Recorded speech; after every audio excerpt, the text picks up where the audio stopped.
वास्तव, सामाजिक वास्तव समजावून घेण्याची क्षमता, लिंगभावाचे प्रश्न समजावून घेण्याची क्षमता, लिंगभावांच्या प्रश्नाकडे पाहण्याची दृष्टी, पर्स्पेक्टिव्ह, कन्सेप्ट, थिरीज, या समजावून घेण्याची सगळी प्रक्रिया ही तुम्हाला या कॅपॅसिटी बिल्डिंग प्रोग्राम मध्ये अभिप्रेत होती, हो ना.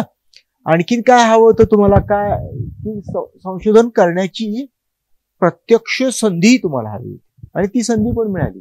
म्हणजे संशोधन कसं करायचं समजावून घेणं आणि संशोधनाचा अनुभव, हा पूर्ण अनुभव तुम्हाला नाही मिळाला, पण आपण फील्डवर जाऊन निदान काही प्रमाणात डेटा कलेक्शन कसं करायचं वगैरे वगैरे हे शिकलो.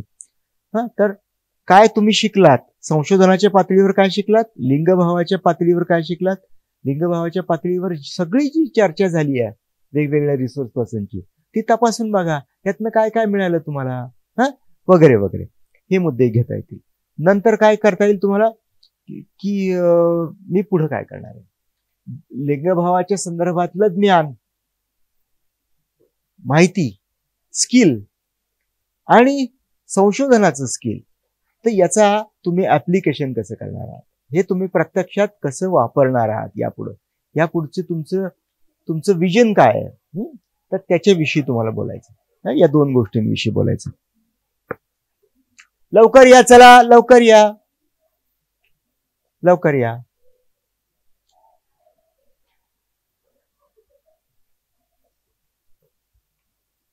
आजचा आपल्या वर्कशॉपचा शेवटचा दिवस आहे ना, वाईट वाटते ना, संपणारात आहे, पण खूप काही शिकायला पण मिळालं तुम्हाला आणि खूप चांगलं समाधान पण मिळायला पाहिजे. जसं वाईट वाटणं स्वाभाविक आहे. आपण गेले जवळजवळ 12 दिवस कंटिन्युअसली एकमेकांच्या बरोबर आहोत, सहवासाने आणि चर्चेने आपल्यामध्ये आत्मीयता निर्माण होणं अगदी स्वाभाविक गोष्ट आहे. आपण या गोष्टी मिस करणार आहोत, एकमेकांना भेटणं, पण आपण वेगवेगळ्या पद्धतीने पुन्हा पुन्हा भेटत राहू हेही शक्य आहे पुढं वेगवेगळ्या कार्यक्रमांमध्ये, विशेषतः लिंगभावाच्या संदर्भातले कार्यक्रम ऑर्गनाईज करण्यामध्ये, रिसर्चचे प्रोग्राम्स ऑर्गनाईज करण्यामध्ये आपण सगळे एकत्र असू. बरं, आता तुम्हाला प्रेझेंटेशन करायचं आहे ते 2 पातळ्यांवर.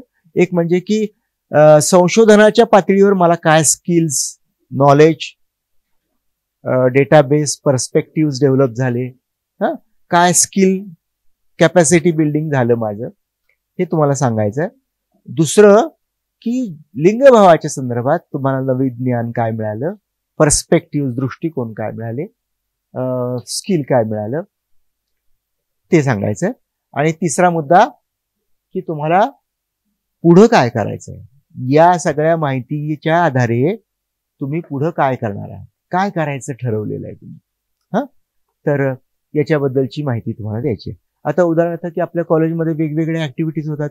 विद्यार्थी कल्याण मंडळ नावाची एक माहिती आहे ना तुम्हाला, विद्यार्थी विकास मंडळ, त्याच्या वेगवेगळ्या ऍक्टिव्हिटीज असतात. उदाहरणार्थ विद्यार्थिनी व्यक्तिमत्व विकास योजना, निर्भय कन्या योजना, असे कार्यक्रम तर दरवर्षी असतात. त्या कार्यक्रमामध्ये तुम्हाला सहभागी होत आहे. आणखीन की जेंडर ऑडिट आपल्या कॉलेजचं दरवर्षी आपण करत असतो, तो एक रिसर्चच असतो. आपल्या कॉलेजमध्ये लिंगभाव आहे का, आपल्या कॉलेजमध्ये लिंगभावाची स्थिती कशी आहे, आपल्या कॉलेजमध्ये मुलींची छेड काढली जाते का, मुलं काढतात का, वगैरे वगैरे, यासारख्या गोष्टींचा अभ्यास करायचा.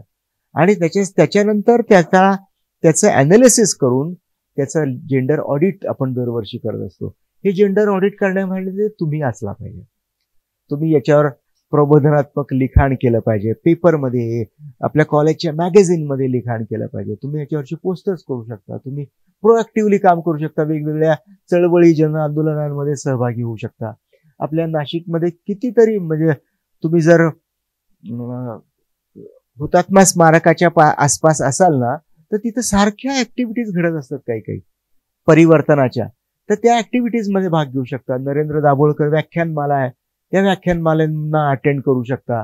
त्यातून तुम्हाला हे तुमचे पर्स्पेक्टिव्ह, तुम्हाला मिळालेलं आतापर्यंतचं ज्ञान हे विस्तृत करता येईल. वेगवेगळी भाषणं ऐका, वेगवेगळे लेख पहा, इंटरनेटवर कसं शोधायचं. मी तुम्हाला सांगितलं लिपजेन आहे, किंवा एनलिस्ट नावाची आपल्या कॉलेजची एक इंटरनेट लायब्ररी आहे संबंध भारताची, जगभरातली, ती लायब्ररी तुम्हाला त्याचा ऍक्सेस तुम्हाला फ्रीमध्ये दिलेला आहे. इनफ्लिबनेट नावाचं एक नेटवर्क आहे. तर एनलिस्ट नावाचे त्याचे कोड्स आहेत. ते कोड्स तुमच्याकडे नसतील तर आम्ही तुम्हाला शेअर करू, व्हॉट्सअप तुमच्या ग्रुपवर टाकू.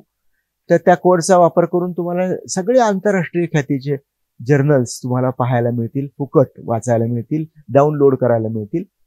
तर या सगळ्या माध्यमातून तुम्ही चांगलं संशोधन करत राहा, वाचन करत राहा, स्वतःला इम्प्रूव्ह करत राहा. आपण एक स्टेज गाठलेली, आपण ह्याच्या पुढची स्टेज तुम्हाला तुमच्या प्रयत्नांनी गाठायची. आपण फक्त दिशा दिलेली आहे. संशोधन काही 12 दिवसात कोणाला शिकवता येत नसतं.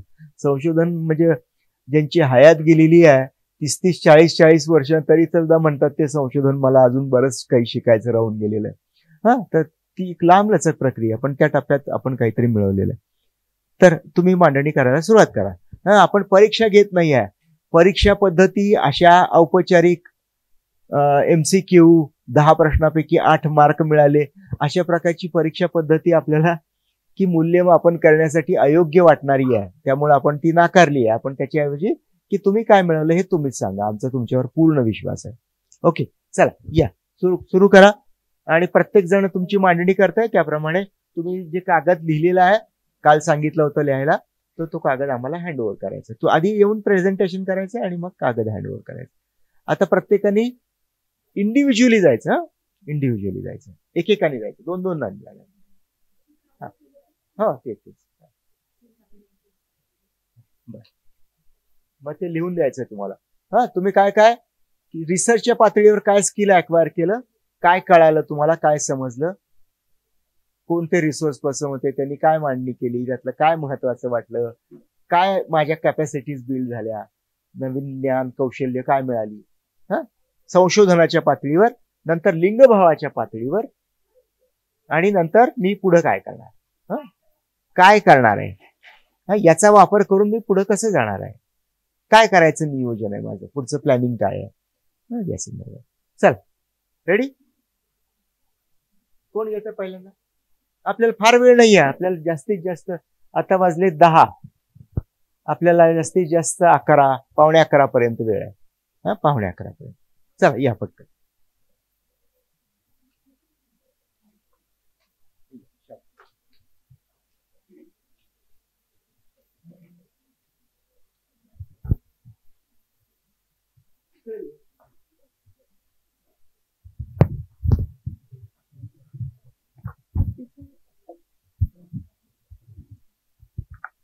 Good morning to all. माझं नाव प्रगती आहिरे. वर्कशॉप बाबत मी काय शिकले, तर सुरुवात तर मी माझ्या दृष्टिकोनापासून करेल. जेव्हा या वर्कशॉप बाबत मला कळालेलं तेव्हा माझा खूप पूर्वग्रह दूषित एक विचार होता की जेंडर म्हणजे जस्ट स्त्रियांच्या काय समस्या वगैरे ती चर्चा होईल. तर बोरिंग वाटायचं मला पहिले. पण जसं वर्कशॉपचा एक एक दिवस पुढे सरकला तर तसं कळालं की जेंडर आणि सेक्स यामध्ये तर खूप फरक आहे, आणि जेंडर हा एक मानवनिर्मित घटक आहे, आणि आपला दृष्टिकोन कसा आहे त्यावर सगळं डिपेंड करतं. तर तो एक दृष्टिकोन माझा चेंज झाला. आणि जेंडर स्टडीज बाबत पहिले फार काही इंटरेस्ट नव्हता, पण आता आहे. आणि त्याचे पुस्तक आपल्याला सांगितलेलं कमला भसीन, तर त्याची PDF खरं तर SY पासूनच होती माझ्याकडे, पण त्याची प्रिंट मी आत्ताशी काढून आणली आणि आता थोडं थोडं वाचते. आणि रिसर्च बाबत पण पूर्वग्रह बऱ्यापैकी बदलले.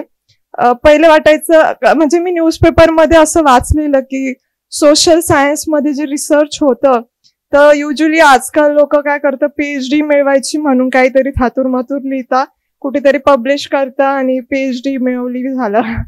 पण रिसर्च हे एवढंच नाहीये. रिसर्च मध्ये आपण व्हायला इम्पॉर्टन्स दिलं पाहिजे. आय थिंक पण मनीषा प्रियम मॅडम ज्या होत्या त्यांनी हा मुद्दा दिलेला की रिसर्च मध्ये व्हाय खूप इम्पॉर्टंट असतो, पण मग त्यासाठी आपल्याला सतत आपल्या आजूबाजूच्या परिस्थितीला प्रश्न विचारले पाहिजे, क्रिटिकली क्वेश्चन केलं पाहिजे. तर ती पण एक गोष्ट मी शिकले की इथून पुढे जर काही घडत असेल विशेषतः जेंडरच्या बाबतीत, तर आपण प्रश्न केला पाहिजे, निदान त्याबाबत आपल्या घरच्यांसोबत तरी चर्चा केली पाहिजे. आणि आणखीन मला या लेक्चर मधून असं पण कळालं की हे सगळी जी उत्सुकता आहे जेंडर बाबतची ती केव्हा डेव्हलप होईल. तर जेव्हा आपण वर्तमानपत्र वाचू, पुस्तकं वाचू, ती सवय पण माझी थोडीशी मध्ये रेंगाळलेली, पण आता पुन्हा सुरू करणार आहे. आणि व्हिज्युअल डाटाचा पण या सगळ्यामध्ये खूप रोल असतो. जसं की वर्तमानपत्रामध्ये काही फोटो पण आले तर त्यातून पण आपण शिकू शकतो की जेंडरच्या बाबतीत काय परिस्थिती आहे. आणखीन एक सेशन झालेलं 14 तारखेला प्राचार्य चारुशीला खैरनार मॅम यांचं. त्यांनी एक वाक्य सांगितलेलं की just empowering women without necessary social changes is useless. तर अनुकूल सामाजिक बदल पण जर घडवून आणायचे असतील तर मानसिकतेत बदल जास्त गरजेचा आहे. मग ती मानसिकता स्त्रियांची असो पुरुषांची असो, तर त्या मानसिकतेचा तो दोष आहे. आणि त्यांनी अजून एक सांगितलेलं की what you can not change you can regulate. तर अर्थातच बऱ्याच गोष्टी आहेत की ज्या एका दिवसात आपण नाही बदलू शकत, पण आपण त्याच्या ऍटलिस्ट त्याला दिशा देऊ शकतो, त्याला नियंत्रणात आणू शकतो. तर असे देखील प्रयत्न केले पाहिजे, हे मी शिकले. आणखीन एक लेक्चर झालेलं फिल्म मेकर झरना झबीन यांचं. त्यांनी कॅपिटलिझम बाबत सांगितलेलं आणि आपण कॉम्पिटिशन पेक्षा कोऑपरेशनला महत्व दिलं पाहिजे. तर ती गोष्ट पण मी शिकले. जसं की आपण तर कुठे कॉम्पिटिशन असली का खूप रेसचा एक ऍटिट्यूड असतो, पण तिथून पुढे कोऑपरेशनने वागलं पाहिजे. आणि स्त्रीवादी दृष्टिकोनाबाबत पण खूप पूर्वग्रह दूषित विचार होते माझे. मला वाटायचं स्त्रीवादी म्हणजे आता बऱ्याच ठिकाणी खूप उथळपणे विचार मांडले जातात की स्त्रियांनी पुरुषांसारखं राहायचं, हे ते कधी कधी बावटपणाचं वाटायचं. पण यातून पण एक नवीन ज्ञान मिळाल्यासारखंच मी शिकले की स्त्रीवाद म्हणजे स्त्री आणि पुरुष यांच्यातल्या विषमतेला प्रश्न विचारायचे आहेत. कोणी म्हणजे स्त्री पण श्रेष्ठ नाही, पुरुष पण श्रेष्ठ नाही, पण दोघं समान आहेत. तर त्यांची जी विषमता आहे त्याला आपण प्रश्न विचारले पाहिजे. आणि म्हणजे यामध्ये विषमता हा शब्द महत्वाचा आहे हे मला कळालं. आणि रिसर्चच्या बाबत पण एक गोष्ट जी मला माहित नव्हती ती म्हणजे लिसनिंग टू द सायलेन्स. तर म्हणजे जे सांगितलं जात नाहीये त्याचे अर्थ आपण निरीक्षणातून शोधले पाहिजे. हे पण महत्वाचं रिसर्च स्किल जे आधी मला माहित नव्हतं ते कळालं. आता हे सगळ्याचं मी माझ्या महाविद्यालयासाठी समाजासाठी काय वापर करेन. माझ्या वैयक्तिक जीवनात तरी एवढं मी करेन की कॉम्पिटिशनपेक्षा कोऑपरेशनला महत्व देईल. आणि आपण जेव्हा बालगृह समितीला भेट दिलेली तर तिथे ज्योती दिवे आंबले मॅम ज्या होत्या PI, त्यांनी लेक्चरमध्ये सांगितलेलं की जर एखादी व्यक्ती लग्न करून आपल्या घरी येत असेल तर तिच्याशी आपण मैत्रीपूर्ण संबंधाने वागलं पाहिजे. तर मला तर 2 भाऊ आहेत, तर मला 2 बहिणी पण येतील, तर माझा प्रयत्न राहील की मी मैत्रीपूर्ण संबंधानेच वागेल. तर माझ्या वैयक्तिक जीवनात मी एवढं शिकले. थँक्यू. प्रगती आहे. प्रगती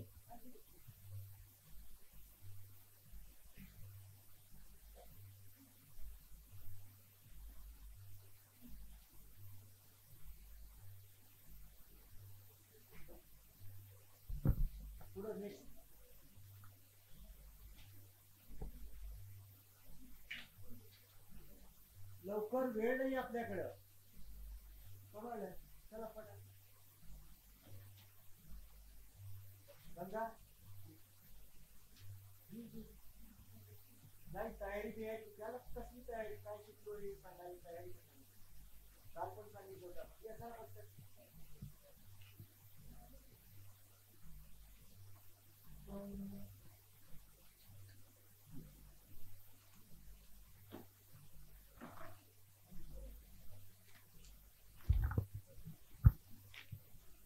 गुड मॉर्निंग एव्हरीवन. माझं नाव ज्ञानेश्वरी.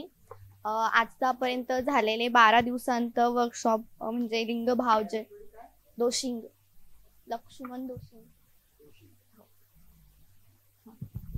12 दिवसांत झालेले जे वर्कशॉप आहे, वर्कशॉपमध्ये शिकवलेले प्रत्येक लिंगभावाबद्दल असलेले विचार, स्त्रीवादी विचार किंवा स्त्रियांना होणारे त्रास, लैंगिक अत्याचार वगैरे या साऱ्या गोष्टी या 12 दिवसांत शिकले. यातून एक कळालं की आजपर्यंत मी जे काही बघत होते किंवा कशा प्रकारे काही गोष्टी सहन करत होते किंवा समजून घेत होते ते ह्या वर्कशॉपमधून या नाही. आपण असं नाही केलं पाहिजे किंवा प्रत्येक गोष्ट जर आपण समजून घेतली तर ती एक काय म्हणतात विषमता निर्माण होते आपल्यामध्ये आणि आपण स्वतःला कमी समजावा लागतो आणि त्याच ह्या कमी समजूतदारपणामुळेच बहुतेक स्त्रिया मागे राहिल्या असेल किंवा त्यामुळे स्त्री पुरुष समानता निर्माण जास्त होते. आपण स्त्री पुरुष जर समानता सारखी किंवा समाजात राबवायची असेल तर घरापासूनच प्रत्येकाच्या घरात आईवडिलांपासून मुलांमुलींमध्ये सारखेपणा निर्माण केला पाहिजे आणि बराबरीचं ज्ञान किंवा शिक्षण दिलं पाहिजे किंवा जेंडरविषयी असमता निर्माण नाही केली पाहिजे. पुन्हा संशोधन पद्धतीतून कशा प्रकारे संशोधन केलं पाहिजे, कुठल्या विषयाची निवड केली पाहिजे, समाजात कुठल्या गोष्टींविषयीच्या समस्या आहे म्हणजे ट्रान्सजेंडर किंवा जेंडर विषयीच्या कसल्या समस्या आहे, छोट्या गोष्टींमधून आपल्याला अनेक समस्यांचे निवारण कसं केलं पाहिजे आणि त्याद्वारातून प्रश्न कसे निर्माण होतात समाजात. आदिवासी भागांमध्ये कशा प्रकारे स्त्रियांचे लैंगिक अत्याचार केले जातात आणि ते कशा प्रकारे सामोरे जातात आणि त्यांना किती त्रास या प्रकारे होतो याचं संशोधन कशा प्रकारे केलं पाहिजे आणि त्यांच्या समस्या आपण कशा सोडवल्या पाहिजे आणि समाजामध्ये प्रत्येक हा एक लिंगभाव न करून किंवा लिंग न ठरवता सगळे सारखे आहोत ही समानता निर्माण करणे हे खूप गरजेचं आहे.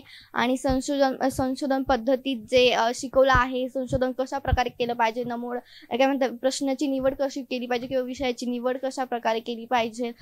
पुन्हा आपण ज्या ठिकाणी आपल्याला संशोधन करायचे आहे तिथे लोकांमध्ये जाऊन कशा प्रकारे याविषयीची माहिती गोळा केली पाहिजे हे या संशोधन पद्धतीतून शिकायला मिळालं. आणि पुन्हा जे हे 12 दिवसांत झालेले वर्कशॉपमध्ये झालेले प्रत्येक सेक्शनमधून प्रत्येक दिवशी वेगवेगळ्या गोष्टींविषयीची माहिती मिळाली. मुळात म्हणजे काही गोष्टी माहीत नव्हत्या त्या माहिती झाल्या. जरी काही गोष्टी समजल्या नसतील पण जितकं काही समजलं आहे, जितकं काही मिळालं आहे ते खूप महत्त्वाचं आणि जे आधी कधी असं वाटलं नव्हतं की ह्या गोष्टीतून काहीतरी वेगळं नवीन किंवा उत्स्फूर्त असं काही गोष्टी शिकायला मिळतील आणि जे आपल्याला प्रोत्साहित करतील. खूप छान काय म्हणतात लिंगभाव किंवा ट्रान्सजेंडर याविषयी शिकायला मिळाला आणि याचा वापर मी नक्कीच पुढच्या जीवनात करेल, म्हणजे स्वतःपासूनच करेल. कारण मुळात म्हणजे आपल्याला जर स्त्री पुरुष समानता जर राबवायची असेल किंवा ती कमी करायची असेल तर ते आपण स्वतःपासूनच कमी केली पाहिजे असं मला वाटतं.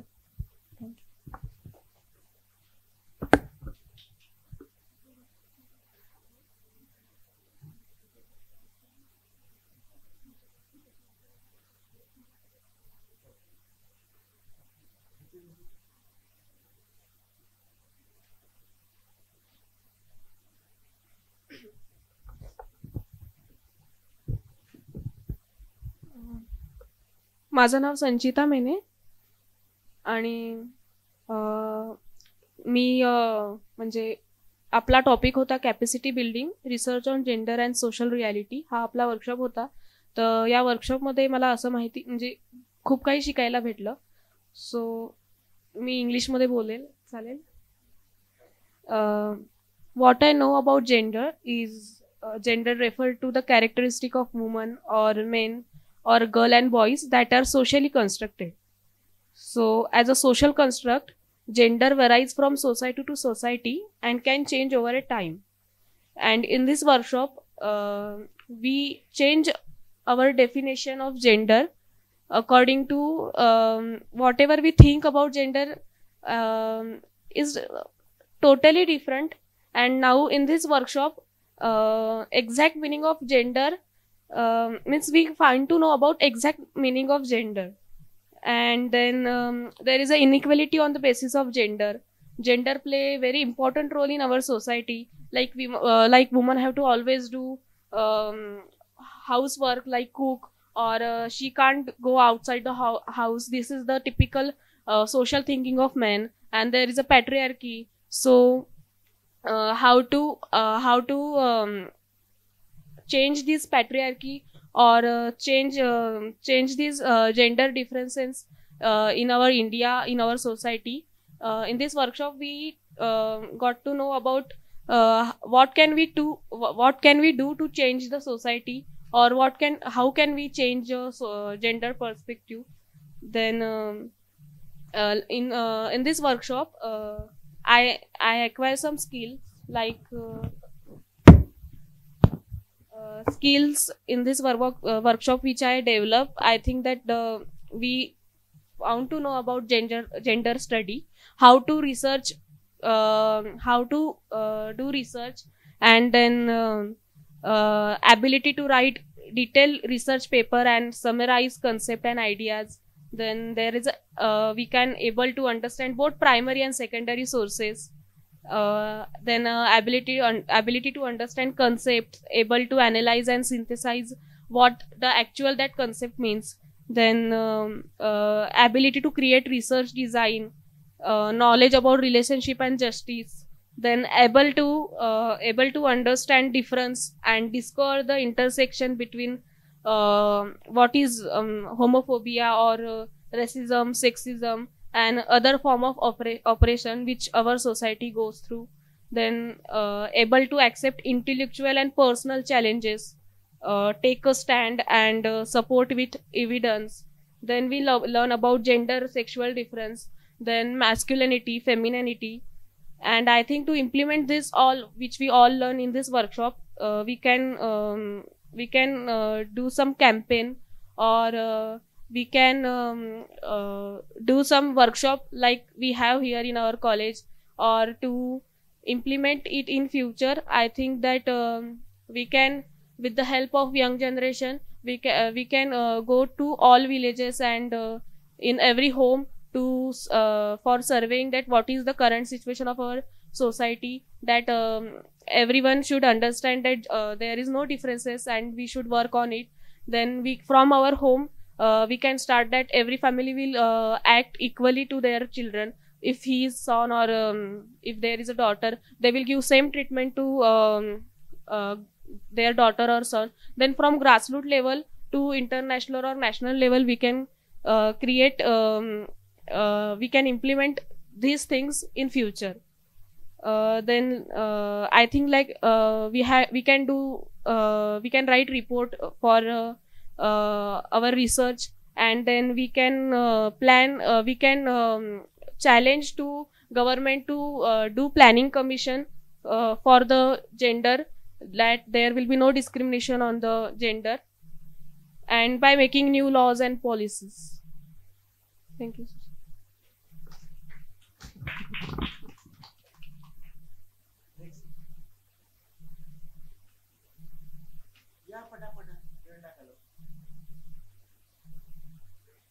कधीतरी सांगायचंच आहे, ते चुकणार नाहीये. बरं म्हणायला नको, चांगली गोष्ट जी गोष्ट आपण शिकलोय सांगायला काय काय चुकणार नाही. काय चुकायचं, जे अनुभवलंय, पाहिलंय, पुढे काय करणार आहे सांगायचं. माझे नाव यशोदा संतू फसाळे. मला लिंगभावाच्या पातळीवर आलेला अनुभव मी तुमच्याशी शेअर करत आहे. Yashoda Santu Phasale. Gender capacity building research या वर्कशॉपमध्ये समाजात असलेल्या मोठ्या प्रमाणात लिंगभाव हे कशा प्रकारचे आहे हे दिसून आले. त्या श्रुती तांबे मॅडम यांनी लिंग आणि लिंगभाव, लिंग म्हणजे बायोलॉजिकल आणि लिंगभाव म्हणजे समाजाच्या काय अपेक्षा आहेत, याची समाजात काय अपेक्षा आहेत हे आपल्याला दिसून येतात. त्यात पितृसत्ताक ही पद्धत आहे आणि स्त्रियांना दुय्यम स्थान दिलेले आहे.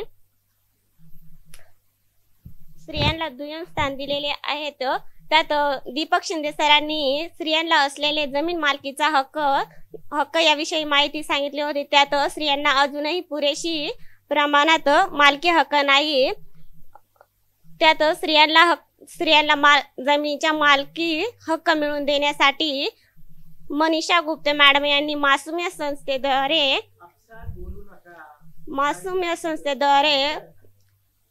स्त्रियांना 60% हे पुरंदर येथील स्त्रियांना जमीन मालकीचा हक्क मिळवून दिला आहे, हे दिसून आले.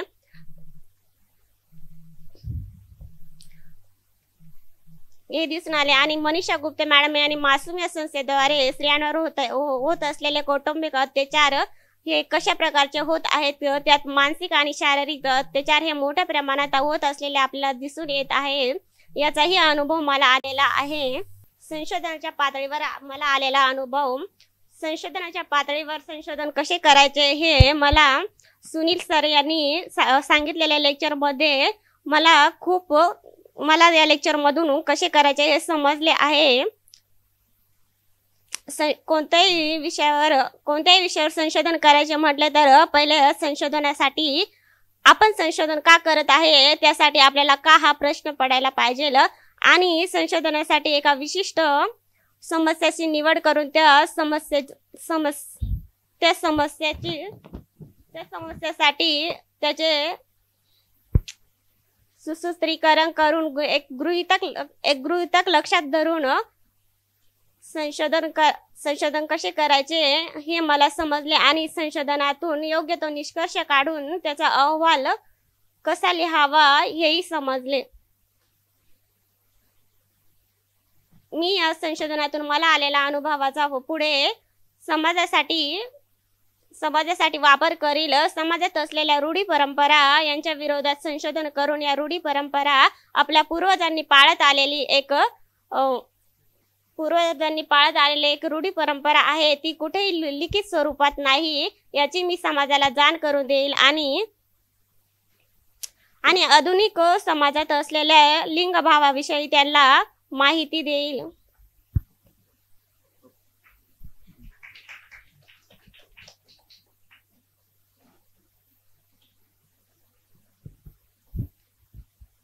Good morning all of you. My name is Deepanjali Chavanke from TYBA English Department. Actually माझा विषय जो आहे तो सोशोलॉजी नाही आहे, पण सोशोलॉजी मला खूप आवडतो. ह्या जो वर्कशॉप आहे याचं जे नाव आहे की बिल्डिंग कॅपॅसिटीज, हे खूप महत्त्वाचं आहे. कारण आपल्या यंग जनरेशनमध्ये आपल्याकडे म्हणजे पोटेन्शियल खूप असतं की ह्या गोष्टी करायच्या त्या गोष्टी करायच्या, पण ज्या कॅपॅसिटीज असतात त्या आपल्याला कोणीतरी सांगितल्या पाहिजे किंवा त्या ज्या आहेत त्यांना प्रोत्साहन दिलं गेलं पाहिजे. त्याच्यासाठी खूप छान व्यासपीठ मिळालं आपल्याला ह्या वर्कशॉपच्या माध्यमातून. आणि बरेचसे जे प्रॉब्लेम्स होते किंवा जे बायसेस होते आपले जेंडरबद्दल, सेक्सबद्दल किंवा सेक्शुअलिटीबद्दल, ते सुद्धा सगळे क्लिअर झाले इथे.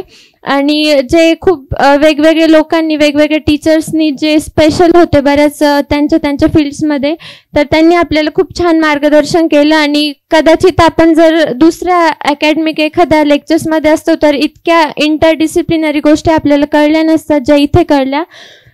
अजून रिसर्चच्या ज्या प्रोसेस आहेत त्या पण आपण खूप छान समजावून घेतल्या. आणि बऱ्याच वेळा आपल्याला वाटायचं, म्हणजे मला पर्सनली, की रिसर्च म्हणजे अशी गोष्ट आहे की जे खूप हुशार लोक आहेत किंवा जे सायंटिस्ट आहेत, प्रोफेसर्स आहेत तेच करतात. पण एवढ्या पूर्ण वर्कशॉपमधून आपण जे वेगवेगळे एक्सपिरियन्स घेतले त्यातून कळलं की रिसर्च एक सर्वसाधारण माणूस सुद्धा करू शकतो. आणि त्या दिवशी सुनील सरांनी जी व्हिडिओज दाखवल्या होत्या आपल्याला त्या स्लम एरियामधल्या मुलांनी, तर त्याच्यातून हे पण कळतं की ते जे मुलं आहेत त्यांना इतक्या कमी, म्हणजे त्यांना फॅसिलिटीजचा इतका अभाव असताना सुद्धा त्यांनी इतक्या छान पद्धतीने ते रिसर्च केले आणि स्वतःचे प्रॉब्लेम्स स्वतःच समजून त्याच्यावर नवीन सोल्युशन्स फाइंड आउट केले. ते पण खूप महत्त्वाचं होतं. आणि हे जे फील्ड वर्क्स झाले किंवा शोधिनी प्रकल्पाबद्दल आपल्याला कळालं, अभिव्यक्तीबद्दल कळालं, मासूम सारखी जी संस्था आहे त्याच्याबद्दल कळालं, ते सुद्धा खूप महत्त्वाचं आहे. कारण बरेचसे प्रॉब्लेम्स जे आहेत ते आपण आपल्या आजूबाजूला बघतो पण आपल्याला माहीत नसतं की म्हणजे याचे सोल्युशन्स कुठे भेटतील. अशा जर काही केसेस आपल्या लाईफमध्ये झाल्या, आजूबाजूला घडत असल्या, तर त्याच्यावर कसे सोल्युशन्स फाइंड करायचे किंवा कोणापर्यंत पोहोचून आपल्याला मदत मिळू शकते. शोधिनीचा जो कार्यक्रम होता तो खूप महत्त्वाचा वाटला मला, कारण मी पण ग्रामीण भागातूनच आहे. त्यांनी त्यांचे जे प्रॉब्लेम्स आहेत तिथल्या लोकांचे किंवा विमेन्सचे स्पेशली, ते खूप जवळून बघितलेत. पण बऱ्याच वेळा असं व्हायचं की आपण हे सॉल्व्ह कसे करू शकतो, किंवा जे सर्वेज आहेत, जे रिसर्च केला आपण छोट्या छोट्या गोष्टींवर, त्यांच्या एक एक समस्यावर तो कसा करायचा याची एक डायरेक्शन इथून मिळाली. आणि अजून पण हे जे सगळे टीचर्स आहेत त्यांनी पण आपल्याला खूप छान गायडन्स केलं. कदाचित पुढच्या येणाऱ्या काळात, आता तर मी TYलाच आहे, पण पुढे MA नंतर किंवा त्या काळामध्ये जर रिसर्च करायचं असलं तर त्याच्यासाठी हे खूप मोठी डायरेक्शन असेल. आणि जो ओव्हरऑल वर्कशॉप होता तो पण सगळा खूप छान झाला. तुम्हा सगळ्यांसोबत इंटरॅक्ट करायला मिळालं, टीचर सोबत पण, आणि सगळ्यांचे जे वेगवेगळे म्हणजे एक्सपिरियन्सेस होते, प्रत्येकाचे एका विषयावर वेगवेगळी मतं होती, जे आपण डिस्कशन्स केले, डिबेटिंग केलं, ते पण खूप महत्त्वाचं होतं. त्याच्याने पण खूप नॉलेज जे आहे ते वाढलं. आणि ओव्हरऑल हा वर्कशॉप खूप छान झाला. मला तर वाटतं की जे सगळे खूप बायसेस आहे, म्हणजे आपण म्हणू शकतो की this workshop was like a direction in the ocean of biases. Thank you.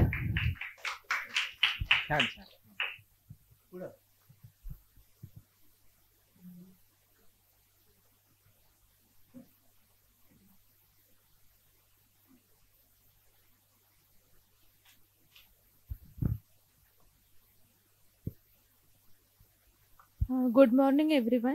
मी सेजल पोरखडे. तर मला म्हणजे मी पहिले फर्स्ट टाइम मीटिंगमध्ये बसले होते. जेव्हा सरांनी मीटिंग घेतली तेव्हा सर म्हणाले की संशोधन आपल्याला करायचं आहे. तेव्हा मी फर्स्ट टाइम खूप घाबरले.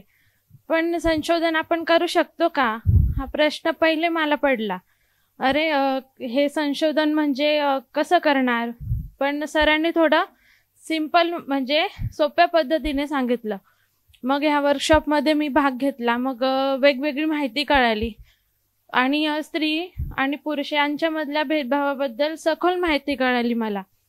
कारण जेव्हा मी या वर्कशॉपमध्ये आले तेव्हा स्त्री पुरुष समानता हे फक्त लिंगभेदामुळेच करतात हेच माहीत होतं फक्त. पण जेव्हा आले तेव्हा वेगवेगळ्या म्हणजे शिक्षक आले इथे, तर त्यांच्यामुळे सखोल माहिती भेटली मला. आणि जेव्हा आम्ही बाल न्यायालय येथे गेलो तर तिथे वेगवेगळे कायदे कळाले. म्हणजे जे कायदे मला माहीतच नव्हते ते कायदे मला कळाले, जेणेकरून आपण जिथे खूप चुकीच्या पद्धतीने त्या बालकांवर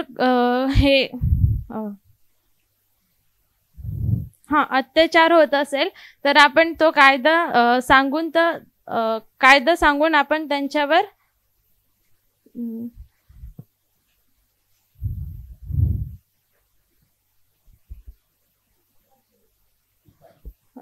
उपाय शोधू शकतो. आणि थोडं घाबरते मी.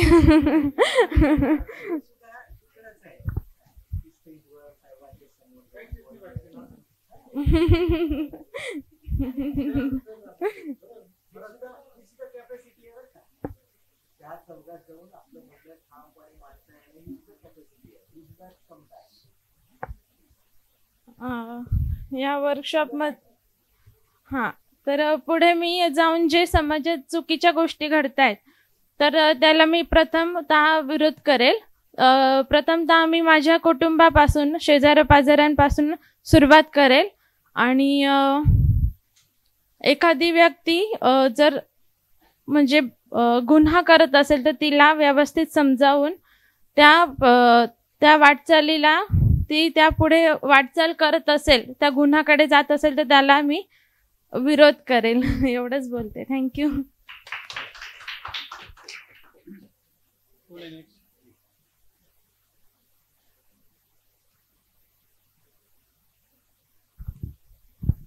Good morning. माझं नाव प्रतिभा पेकडे आहे आणि BBA सायकोलॉजी स्टुडंट आहे. आता खरं सांगायचं तर संशोधन माझ्यासाठी काही अपरिचित नाही आहे. म्हणजे बेसिक नॉलेज माझ्याकडे आहे की संशोधन काय असतं वगैरे. प्रतिभा पेकडे. तर मग पहिले तर लिंगभेद, कारण की नॉर्मली समाजामध्ये आपण बघतो की मुलीला जन्म न देणं एवढंच माहिती केलं आपण लिंगभेद म्हणतो. परंतु एक्झॅक्ट कसं आहे की लिंगभेद कशा प्रकारे केला जातो समाजामध्ये. जसं आपण सरांनी सांगितले, ग्रामीण भागात जेव्हा कुठली योजना येते किंवा मग जागतिक पातळीवर जरी विकास होत असला तर तिथे विचार करणं गरजेचं आहे की स्त्रियांसाठी आपण काय करू शकतो. हे मला सर्वात महत्त्वाचं की लिंगभेद एक्झॅक्ट काय हा मला प्रॉपर कळाला या सेमिनारमधनं. आणि सर्वात महत्त्वाचं जसं मी म्हटलं की मी एक सायकोलॉजी स्टुडंट आहे, तर मी माझ्या पातळीवर याचा वापर कसा करू शकते की मला फक्त एवढं माहिती की संशोधन ही पद्धत वापरली जाते, पण एक्झॅक्ट ती काय आहे, ते संशोधन पूर्ण कशा पद्धतीने केलं जातं, त्यामध्ये कुठले नियम असतात, कुठली बंधने असतात, या सर्व गोष्टींची माहिती मला याच्यामधनं कळालेली आहे. आणि त्यानंतर असे खूप सारे प्रश्न असतात की आपण म्हणतो की संशोधन करायचं म्हणजे काय, पण मग परंतु जेव्हा सरांनी व्यवस्थित खूप छान पद्धतीने सांगितलं की त्याच्या स्टेप कशा असतात किंवा मग विषय कसे निवडले जातात, या सर्व गोष्टी मी या संशोधनाच्या जे काही कार्यशाळा आहेत त्यातनं शिकलेली आहेत. आणि याचा फायदा निश्चित मला होईल, कारण की मानसशास्त्रामध्ये जसं आपण संशोधन करतो, एक्झॅक्ट मी माझ्या पद्धतीने संशोधनाचा अर्थ लावलेला आहे, तो कितपत चुकीचा आहे किंवा योग्य मला माहीत नाही, पण मला असं वाटतं की संशोधन म्हणजे ज्याच्या त्याच्या पद्धतीने समाजामध्ये जी परिस्थिती आहे किंवा जे चुकीच्या प्रथा वगैरे आहेत त्या बदलवण्यासाठी आपण प्रयत्न करणं म्हणजे एक संशोधन आहे असं मला पर्सनली वाटतं. आणि माझ्या मानसशास्त्रामध्ये सुद्धा अशा चाचण्या वगैरे घेतल्या जातात, त्यांच्या माध्यमातून लोकांची मानसिकता बदलली जाते, किंवा मग आम्ही केस स्टडी पण करत असतो आणि त्यामध्ये या पद्धती वापरल्या जातात, जसं निरीक्षण करणं असेल, किंवा मग प्रश्नावली जी असते, तुम्ही प्रश्नावली म्हणतात आणि माझ्या सायकोलॉजीमध्ये त्याला चाचणी म्हटलं जातं. त्या चाचणीच्या खूप पद्धती असतात, त्यामधनं IQ असेल किंवा अनेक पद्धतींचा अभ्यास केला जातो आणि हा सुद्धा समाजासाठी तितकाच उपयोगी आहे. आणि भविष्यात मला MA करायचं आहे सायकोलॉजीमध्ये, तर या चाचण्यांचा आणि संशोधनाचा खूप जवळचा संबंध आहे आणि मला माझ्या भविष्याच्या वाटचालीसाठी सरांमुळे खरंच खूप मदत झाली. Thank you sir.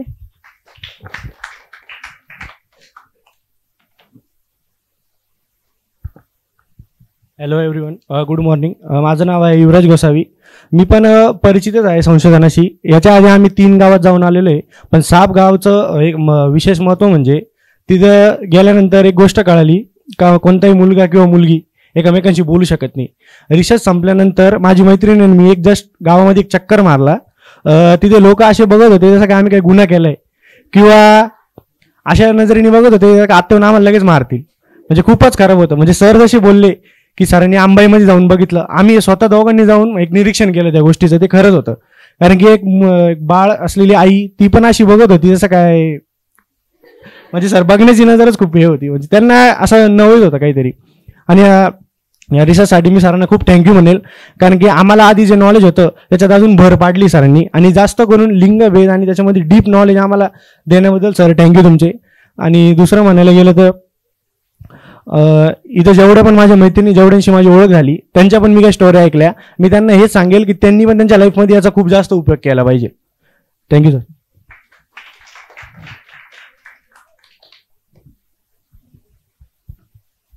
Good morning. माझं नाव साधना रनमाळे. मी TYBA ची पॉलिटिकल सायन्सची स्टुडंट आहे. सर्वप्रथम तर आपल्याला विषय होता की capacity building on gender based research.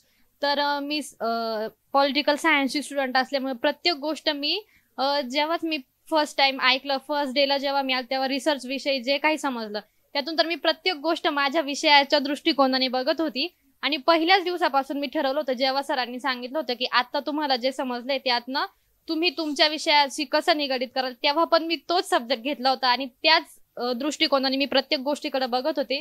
ते म्हणजे प्रामुख्याने जे ग्रामीण स्वराज्य संस्था आहे त्यातील स्त्रियांचा जो सहभाग आहे तो फक्त कागदपत्री आहे आणि फक्त नावाला की त्या सदस्य आहेत किंवा सरपंच आहेत, पण त्या प्रत्यक्षात काही कार्य करत नाही. हे सर मी माझ्या गावाकडे राहत नाही, मी इथंच नाशिकलाच राहायलाय, पण जे पण मी काही माझ्या नातेवाईकांकडनं किंवा आई वडिलांकडनं आजी आजोबांकडनं ऐकते ती गोष्ट मला माझ्या गावात जाऊन प्रत्यक्षात करायची. आणि मी ठरवलेलं आहे, ज्या दिवसापासून मी इथं आली आहे त्या दिवसापासूनच मी ठरवलेलं आहे की मी त्या गावात जाऊन तिथं जास्तीत जास्त राजकीय सहभागात स्त्रियांचा सहभाग कसा होईल आणि तोही प्रामुख्याने मोठ्या प्रमाणात, जे की आपण म्हटलं 50%, त्यात तो कसा होईल याच्यावर मी अभ्यास करणार आहे. आणि मेन म्हणजे स्त्री पुरुष समानता. आणि प्रत्येक विषय जो चालू होता तो प्रत्येक विषय आपण आपल्या स्वतःशी रिलेट करत होतो कुठंतरी, आणि प्रत्येक गोष्टीत असं वाटत होतं की ही गोष्ट आपल्या पण घरात घडतीये किंवा आपल्या पण आजूबाजूला घडतीये, त्यात चेंज करण्याचा नक्कीच प्रयत्न करेल. आणि सुरुवात ही स्वतःपासून, स्वतःच्या कुटुंबापासून आणि स्वतःच्या गावापासून करेल. थँक्यू.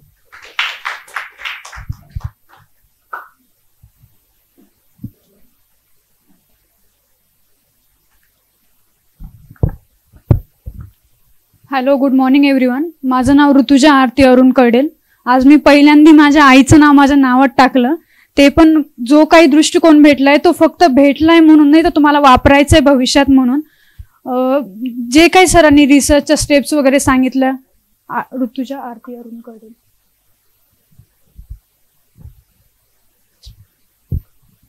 आतापर्यंत आपण रिसर्च म्हणजे वेगवेगळे सर येऊन गेले, वेगवेगळ्या मॅम्स येऊन गेल्या, बाहेरच्या फॅकल्टीजनी खूप आपल्याला गाईड केलं. पण तो जो काही अनुभव होता, जो आपण फक्त थेरी घेतला, पण जो प्रॅक्टिकली तो 2 दिवसांचा जो अनुभव होता ना, तो या सगळ्या 8 दिवसांच्या वरचढ होता असं मला कायम वाटेल. जेव्हा आपण सापगाव आणि अंबईला गेलेलो तर सापगावला ऍक्च्युली मला जे स्टेजवर करायला लावलं ते माझ्यासाठी खूप ऍक्सिडेंटली झालेलं किस्सा होता. त्यांनी मला फक्त सांगितलं की तू एखाद्या गावातल्या शोधिनीचा इंटरव्ह्यू घेते असं रिॲक्ट कर. आणि मी तिला विचारायला गेली तर ती खूप अशी अंगावर आल्यासारखी झाली. मग तेव्हा मला कळलं की हिला काय अपेक्षित होतं माझ्याकडनं. आणि ते सडनली ते घडत गेलं. पण जे तिला पूर्ण गाव जी रिॲक्शन देणार होतं ती एकटीनेच ती सगळी रिॲक्शन मला देऊन टाकलेली की गाव कसं वागू शकतं. तिथे माझी खूप अशी भीती वाटलेली, हातपायाशी लटालटा कापत होते अक्षरशः.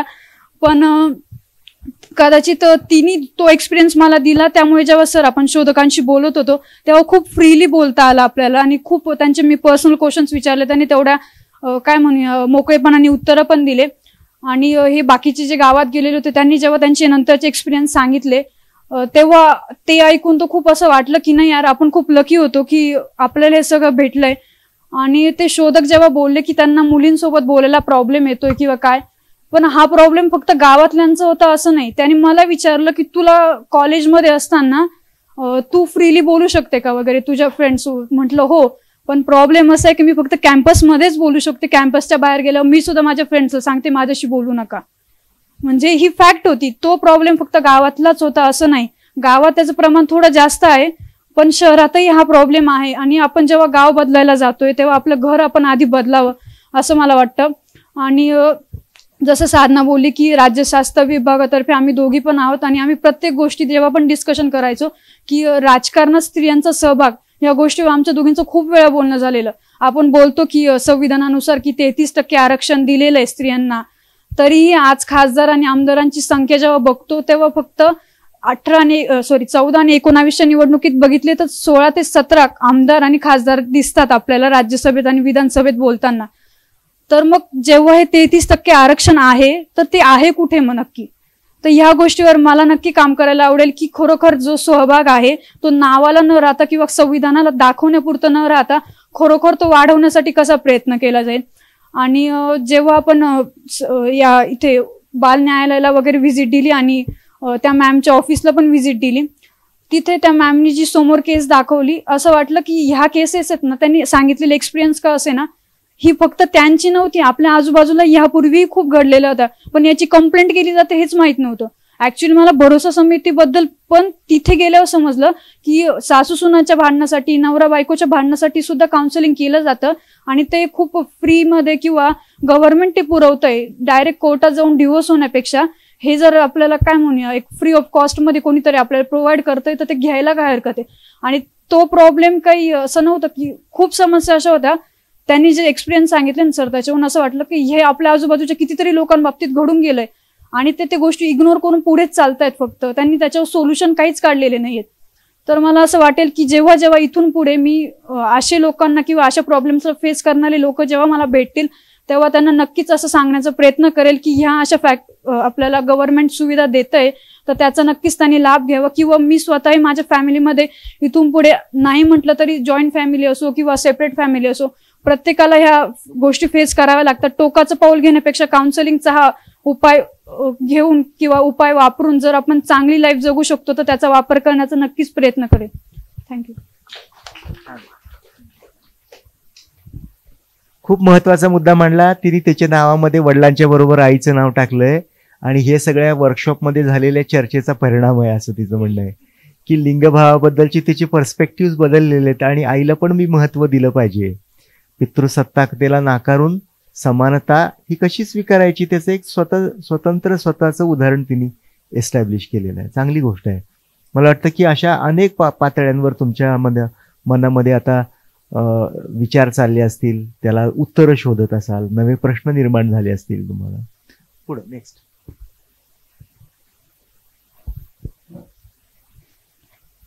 Good morning everyone. माझं नाव आकांक्षा कोकाटे. तर सगळ्यांनीच आपण सर्वजण 12 दिवस सोबत होतो, सर्वांनीच सगळं ऐकलंय की वर्कशॉपमध्ये काय झालंय काय नाही. तर त्याच्यात मेन मुद्दा म्हणजे आपला जेंडर इक्वॅलिटीचा होता, स्त्री पुरुष समानता आणि रिसर्च बिल्डिंग. रिसर्च मधून आपल्याला क्युरिओसिटी यायला लागली प्रत्येक गोष्टीबद्दल, प्रत्येक गोष्टीच्या मायन्यूट गोष्टीमध्ये आपण घुसायला लागलो की हे असं आहे तर हे काय. त्या मॅमने आपल्याला त्या दिवशी सांगितलं की तुमचा जो सेंटेन्स आहे त्याच्या मागे फुल स्टॉप न लावता त्याच्या मागे क्वेश्चन मार्क लावा, मग तुमचा पूर्ण दृष्टिकोन बदलेल. तर ह्या गोष्टीमुळे म्हणजे खूप जास्त आपली लाईफ चेंज झाली. आपण वर्कशॉपच्या आधी जे होतो आणि आत्ता जे आहोत त्यात खूप फरक आहे. आपल्याला जाणवत असेल की आधी म्हणजे आईने सांगितलं आपल्याला हे काही जेवायला घेतो तर जेवण आधी मी पुढे घ्यायची, की सगळं पोळी भाजी पुढे घ्यायची. आता मी म्हणते की नाही, म्हणजे माझा भाऊ तू पण घे, मीच एकटी का घेऊ, मी पण रोज कॉलेजला जाऊन जमते, तू पण स्कूलला जाऊन जमतो. आज सकाळचीच गोष्ट की पप्पा काहीतरी काम करत होते आणि मम्मीने आणि मी चहा घेतला. मग पप्पांना नंतर चहा गरम करून द्यायचा होता. मग पप्पा म्हणे चहा गरम करून दे. पप्पांना म्हटलं अहो ती चहा पिते ना, तुम्ही तुमचा करून घ्या. म्हणजे माझ्या घरी तसं काही नाहीये. मग पप्पांनी घेतलं त्यांचं गरम करून, त्यांना काही तसा आक्षेप नाही. तर ह्या खूप सारी गोष्टी असतात. म्हणजे इवन पोळी गोल का असते याच्यात सुद्धा पॅट्रियार्की आहे, हे आपल्याला त्या दिवशी मॅमने सांगितलं. तर म्हणजे हे आपण नोटीस नाही करत, ते होऊन जातं आपल्याकडून सबकॉन्शियसली. पण मग आता ते आपल्याला कळायला लागलं ह्या वर्कशॉपमुळे. खूप आपली थिंकिंग खूप वाईड ओपन झाली आहे. त्याच्यानंतर इथे आपल्या VLC हॉलमध्ये आपल्याला खूप ओपन स्टेज भेटला. आपण याच्या आधी कधी असं बोललेलो नाहीये. म्हणजे खूप सारे जण असतील की ते आजपर्यंत कधी स्टेजवर बोलले नाही आणि ते इथे बोलले. याच्याने काय आलं की स्टेज डेअरिंग आली आपल्याला.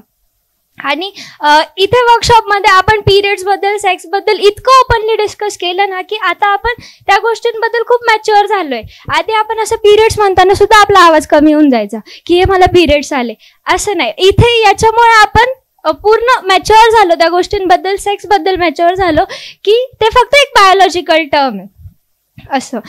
त्याच्यानंतर फील्ड व्हिजिटला गेलो आपण. आम्ही सापगावला गेलेलो, काही जण अंबईला गेलेले. तर सापगावला गेल्यानंतर आपल्याला ग्राउंड रियालिटी कळली की तिथे काय होतं. आपण शहरात राहून आपल्याला माहित नाहीये की ग्रामीण भागात काय परिस्थिती आहे, किंवा मग तिथले मुलं काय एक्सपिरियन्स करताय, किंवा तिथल्या मुलींवर काय अत्याचार होत आहे, हा आपल्याला माहिती नाही. तिथे प्रत्येक गाव, कोणतंच घर असं वेल मेंटेन नव्हतं की आपले घर कसे असतात तसं. प्रत्येक घर मातीचं होतं किंवा शेणाने सारवलेलं होतं. तर ही ग्राउंड रियालिटी आपल्याला कळाली तिथे गेल्यावर. एज्युकेशन बद्दल तिथे काय हाल आहेत ते आपल्याला कळाले. आणि आपण जे पोलीस स्टेशनला म्हणजे भरोसा सेलच्या ज्या ऑफिसला गेलो आणि तिथे बाल सुधार केंद्रामध्ये गेलो, तर तिथे सुद्धा आपल्याला म्हणजे आपण विचार करू शकत नाही अशा सुद्धा गोष्टी घडताय. ह्युमन ट्रॅफिकिंग बद्दल त्या मॅमने एक केस सांगितली आपल्याला नाशिक रोडची. ती ऐकून म्हणजे अक्षरशः अंगावर काटा आला की ते जर आपल्यासोबत घडलं तर काय होईल असं. म्हणजे हे खूप आपल्याला डायव्हर्स गोष्टी कळायला. आणि त्यासाठी सरांचे खूप आभार की आम्हाला हे सगळं एक्सपिरियन्स करायचा चान्स तुम्ही दिला. आणि आपण सगळ्यांनी नोटीस केलं असेल तर एक लक्षात येतं की ज्या कोणी मॅम आल्या आपल्याला म्हणजे शिकवायला, त्या सगळ्या लेडीज होत्या. फक्त सुनील सर एक होते की ते जेंट्स होते, बाकी सगळ्या फिमेल होत्या. ते याच्याने वुमन एम्पॉवरमेंट बद्दल आपल्याला कळतं की म्हणजे हे सर तुम्ही मुद्दामून केलं होतं की वुमेनलाच बोलवायचं का, मग ते म्हणजे ते सबकॉन्शियसली झालंय माहित नाही. पण मग ते होतं की आपल्याला सगळ्या वुमेन आल्या. आणि तिथे पण भरोसा सेलला नेवे सर एक होते, ते तर आपले अभिव्यक्तीचेच होते. तर म्हणजे हे सगळं खूप फिमेल आलं, तर त्याच्यामुळे वुमेन एम्पॉवरमेंट बद्दल पण आपल्याला एक मुद्दा लक्षात येतो. थँक्यू. तर मी पुढे आता जसं मला गव्हर्नमेंट ऑफिसर बनायचं आहे, तर गव्हर्नमेंट ऑफिसर झाल्यावर आता होईल का नाही ते माझ्या नशिबात आहे. पण मग मी कोणत्याही जरी क्षेत्रात गेली ना तर तिथे मी जेंडर इक्वॅलिटी बद्दलच विचार करेल. कुठेच मुलींवर अन्याय होऊ देणार नाही. इवन माझ्या घरापासून मी आता सुरुवात केली आहे.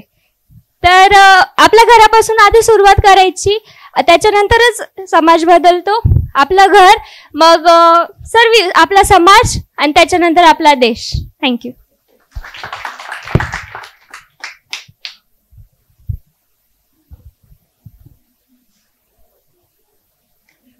नमस्कार मित्रहो, सुप्रभात. आपण हा जो काही 12 दिवसाचा वर्कशॉप ऑर्गनाईज केलेला होता सोशियोलॉजी डिपार्टमेंटच्या अंतर्गत, तर त्याबद्दल माहिती तर मला सर्वप्रथम साळवे सरांनीच दिली. म्हणजे मी MAचं ॲडमिशन संदर्भात चौकशी करायला आली, जेव्हा माझं सावळे सर तर सरांनी मला ऍडमिशन बद्दल आमचं डिस्कशन झालं जेव्हा माझं फिक्स झालं की नाही आता MA सोशिओलॉजीलाच ऍडमिशन घ्यायचं आहे. त्यानंतर सर बोलले असं एक वर्कशॉप आहे, आर यू इंटरेस्टेड? म्हटलं yes I am interested because I want to know anything new. Means मला सेक्स ही टर्म मॉर्फोलॉजिकली माहिती आहे कारण मी एक सायन्स स्टुडंट आहे.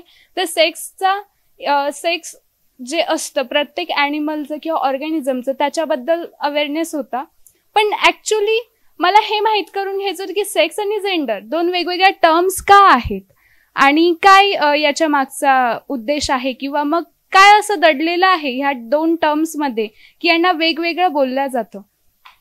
तर या संदर्भात मला माहिती करून घ्यायची होती. आणि दुसरं म्हणजे की सरांनी सांगितलं की सोशल रियालिटी. तर मग यात सोशल रियालिटी आहे म्हणजे मी जी काही भविष्यात कुठल्या एक्झामचे प्रिपरेशन करेल तर त्यासाठी मला हे खूप हेल्पफुल ठरेल म्हणून मी हे अटेंड करायचं ठरवलं. माझं शेड्यूल म्हणजे मला वेळ नसतो सहसा, पण मी सुट्ट्या घेऊन आज इथे 12 दिवसचा सेशन मी अटेंड केला. आणि त्यानंतर यातून जे स्किल्स भेटले की रिसर्च, मी सायन्स स्टुडंट असून पण रिसर्चकडे माझा असा फारसा कल नव्हता की मला पुढे जाऊन रिसर्च करायची वगैरे वगैरे. कारण जी रियालिटी मी बघितली होती की रिसर्च सगळे काय करतात की नावापुढे डॉक्टर लावायचं आहे किंवा काहीतरी समजा कुठे जॉब नाही लागत आहे तर मग चालूमध्ये PhD कम्प्लीट करून घ्या, एखादं टार्गेट घ्या, एखादं कोणीतरी आधी केलेलं रिसर्च त्याच्याशी रिलेटेड सब्जेक्ट घ्या आणि त्यातच PhD कम्प्लीट करा. पण इथे आल्यानंतर असं कळालं की आपल्याला सोसायटीचं, समाजाचं जे काही ऋण आहे ते द्यायचं असेल तर सोशिओलॉजीमध्ये रिसर्च करणं हे आपल्यासाठी पण आणि समाजासाठी पण खूप हिताचं ठरेल. मग माझा एक रिसर्चच्या बाबतीत पॉझिटिव्ह अप्रोच तयार झाला की मला पण रिसर्च करायचं. ॲक्च्युली फेमिनिझमची जी काही कन्सेप्ट मी याआधी कधी पेपरला वाचली असेल किंवा काही, तर त्यामुळे माझा काही बायसेस होते ते यात क्लिअर झाले आणि फेमिनिझम ॲक्च्युली काय असतं हे मला कळालं. त्याच्यानंतर याचा ॲप्लिकेशन तर मी एकतर असा करणार आहे की उद्या मी कुठल्याही प्लॅटफॉर्मवर जाऊ, जेंडर लेन्स तर यूज करणारच आहे पण त्यासोबत सोशल इनइक्वॅलिटीवर काम करायचं आहे. आणि हे जे काही ह्या वर्कशॉपमुळे मला तुमच्यासारखे चांगले मित्र भेटले आणि मित्रमैत्रिणी भेटल्या आणि VLC हॉलमध्ये माझी अजून एक आठवण होती की मी याआधी इथे जे सेशन अटेंड केलं होतं ते पण खूप विस्मरणीय होतं.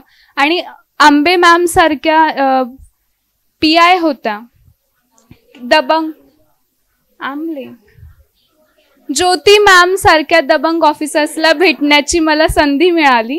शोभा पवार मॅम कडून ज्युडिशियल आणि लेजिस्लेटिव्ह संदर्भात जे ज्ञान मिळालं, जे केस स्टडी मला करण्याची संधी मिळाली, त्याकरिता इथे बसलेल्या व ह्या वर्कशॉपला सक्सेसफुल ठरवण्यासाठी रिस्पॉन्सिबल असलेल्या प्रत्येक पर्सनचं मनापासून खूप खूप धन्यवाद. थँक्यू मला बोलण्याची संधी दिली. Hello, good morning. माझं नाव संगीता जाधव. खरं तर मला ह्या रिसर्चबद्दल काही माहीत नव्हतं. माझी जी सिस्टर कॉलेजला आलेली होती ती म्हणे तुमच्या डिपार्टमेंटचा असं वर्कशॉप आहे तो जा. तर मग मी आली ती इथे पहिल्याच दिवशी. तर मला ह्या रिसर्चबद्दल आणि वर्कशॉपबद्दल काही माहीत नव्हतं. तर ह्या रिसर्चमधून मला जे काही शिकायला भेटलं, जे काही ज्ञान मिळालं तर खूप काही माहिती मिळाली.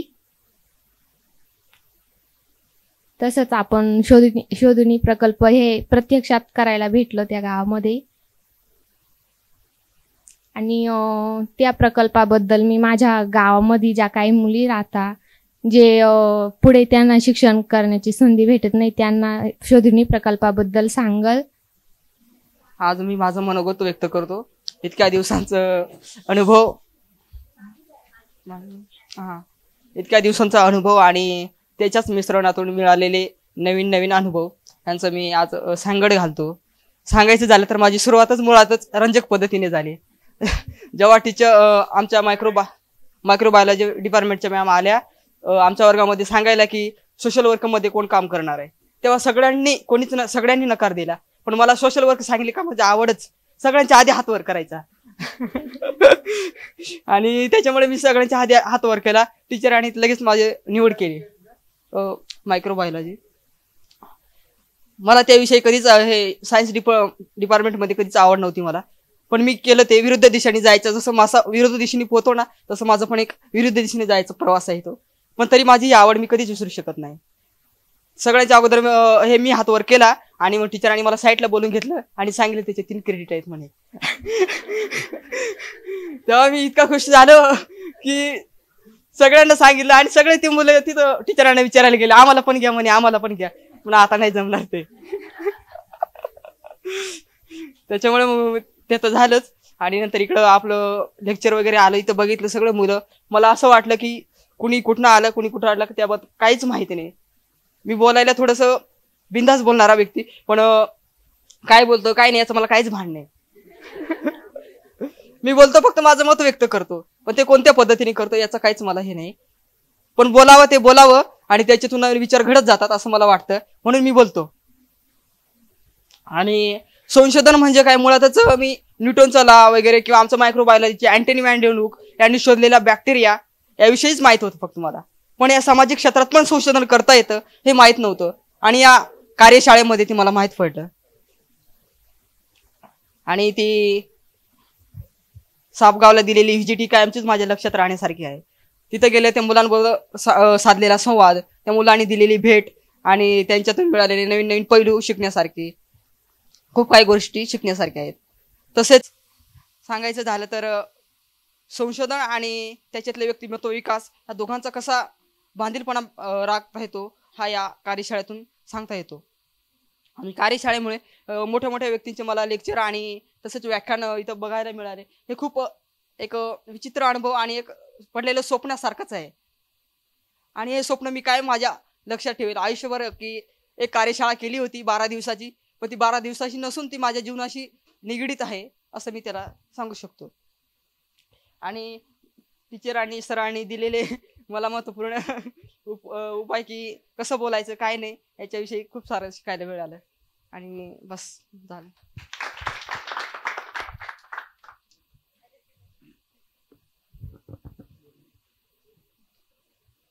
Good morning everyone.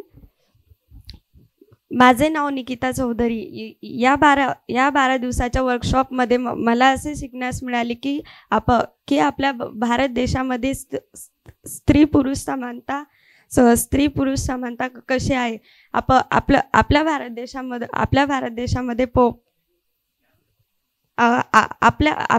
देशामध्ये पुरुष प्रधान संस्कृती आहे. यामध्ये स्त्रियांना कमी लेखले जाते. आमची अंबाई गावामध्ये फील्ड विजिट गेली तर नाही सर,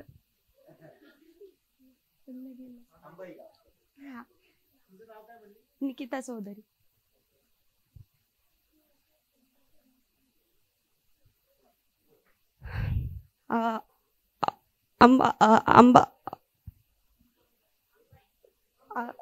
अंबाई गावामध्ये फील्ड विजिट गेली तेव्हा तिथे प्राथमिक आरोग्य केंद्राची सुविधा नव्हती व मुलींना 12वी व 10वी शिकू दिले जाते. त्यानंतर त्यांचे शिक्षण बंद केले जाते व यामध्ये सर्वात महत्त्वाचा मुद्दा म्हणजे आपल्या भारत देशामध्ये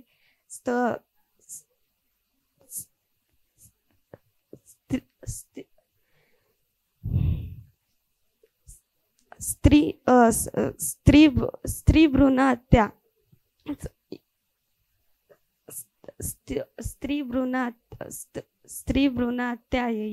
यामध्ये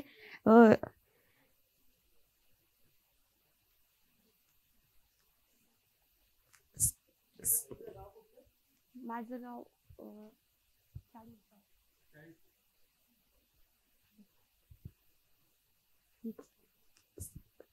स्त्री भ्रूण हत्या आपल्या भारत देशामध्ये सर्वात जास्त याचे प्रमाण वाढलेलं आहे.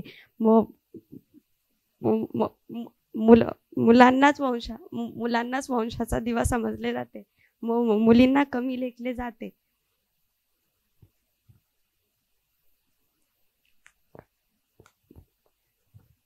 म्हणजे यामध्ये मुलगा वंशाचा दिवा बनू शकतो, तर मुलगी पंथी का बनू शकत नाही? थँक्यू.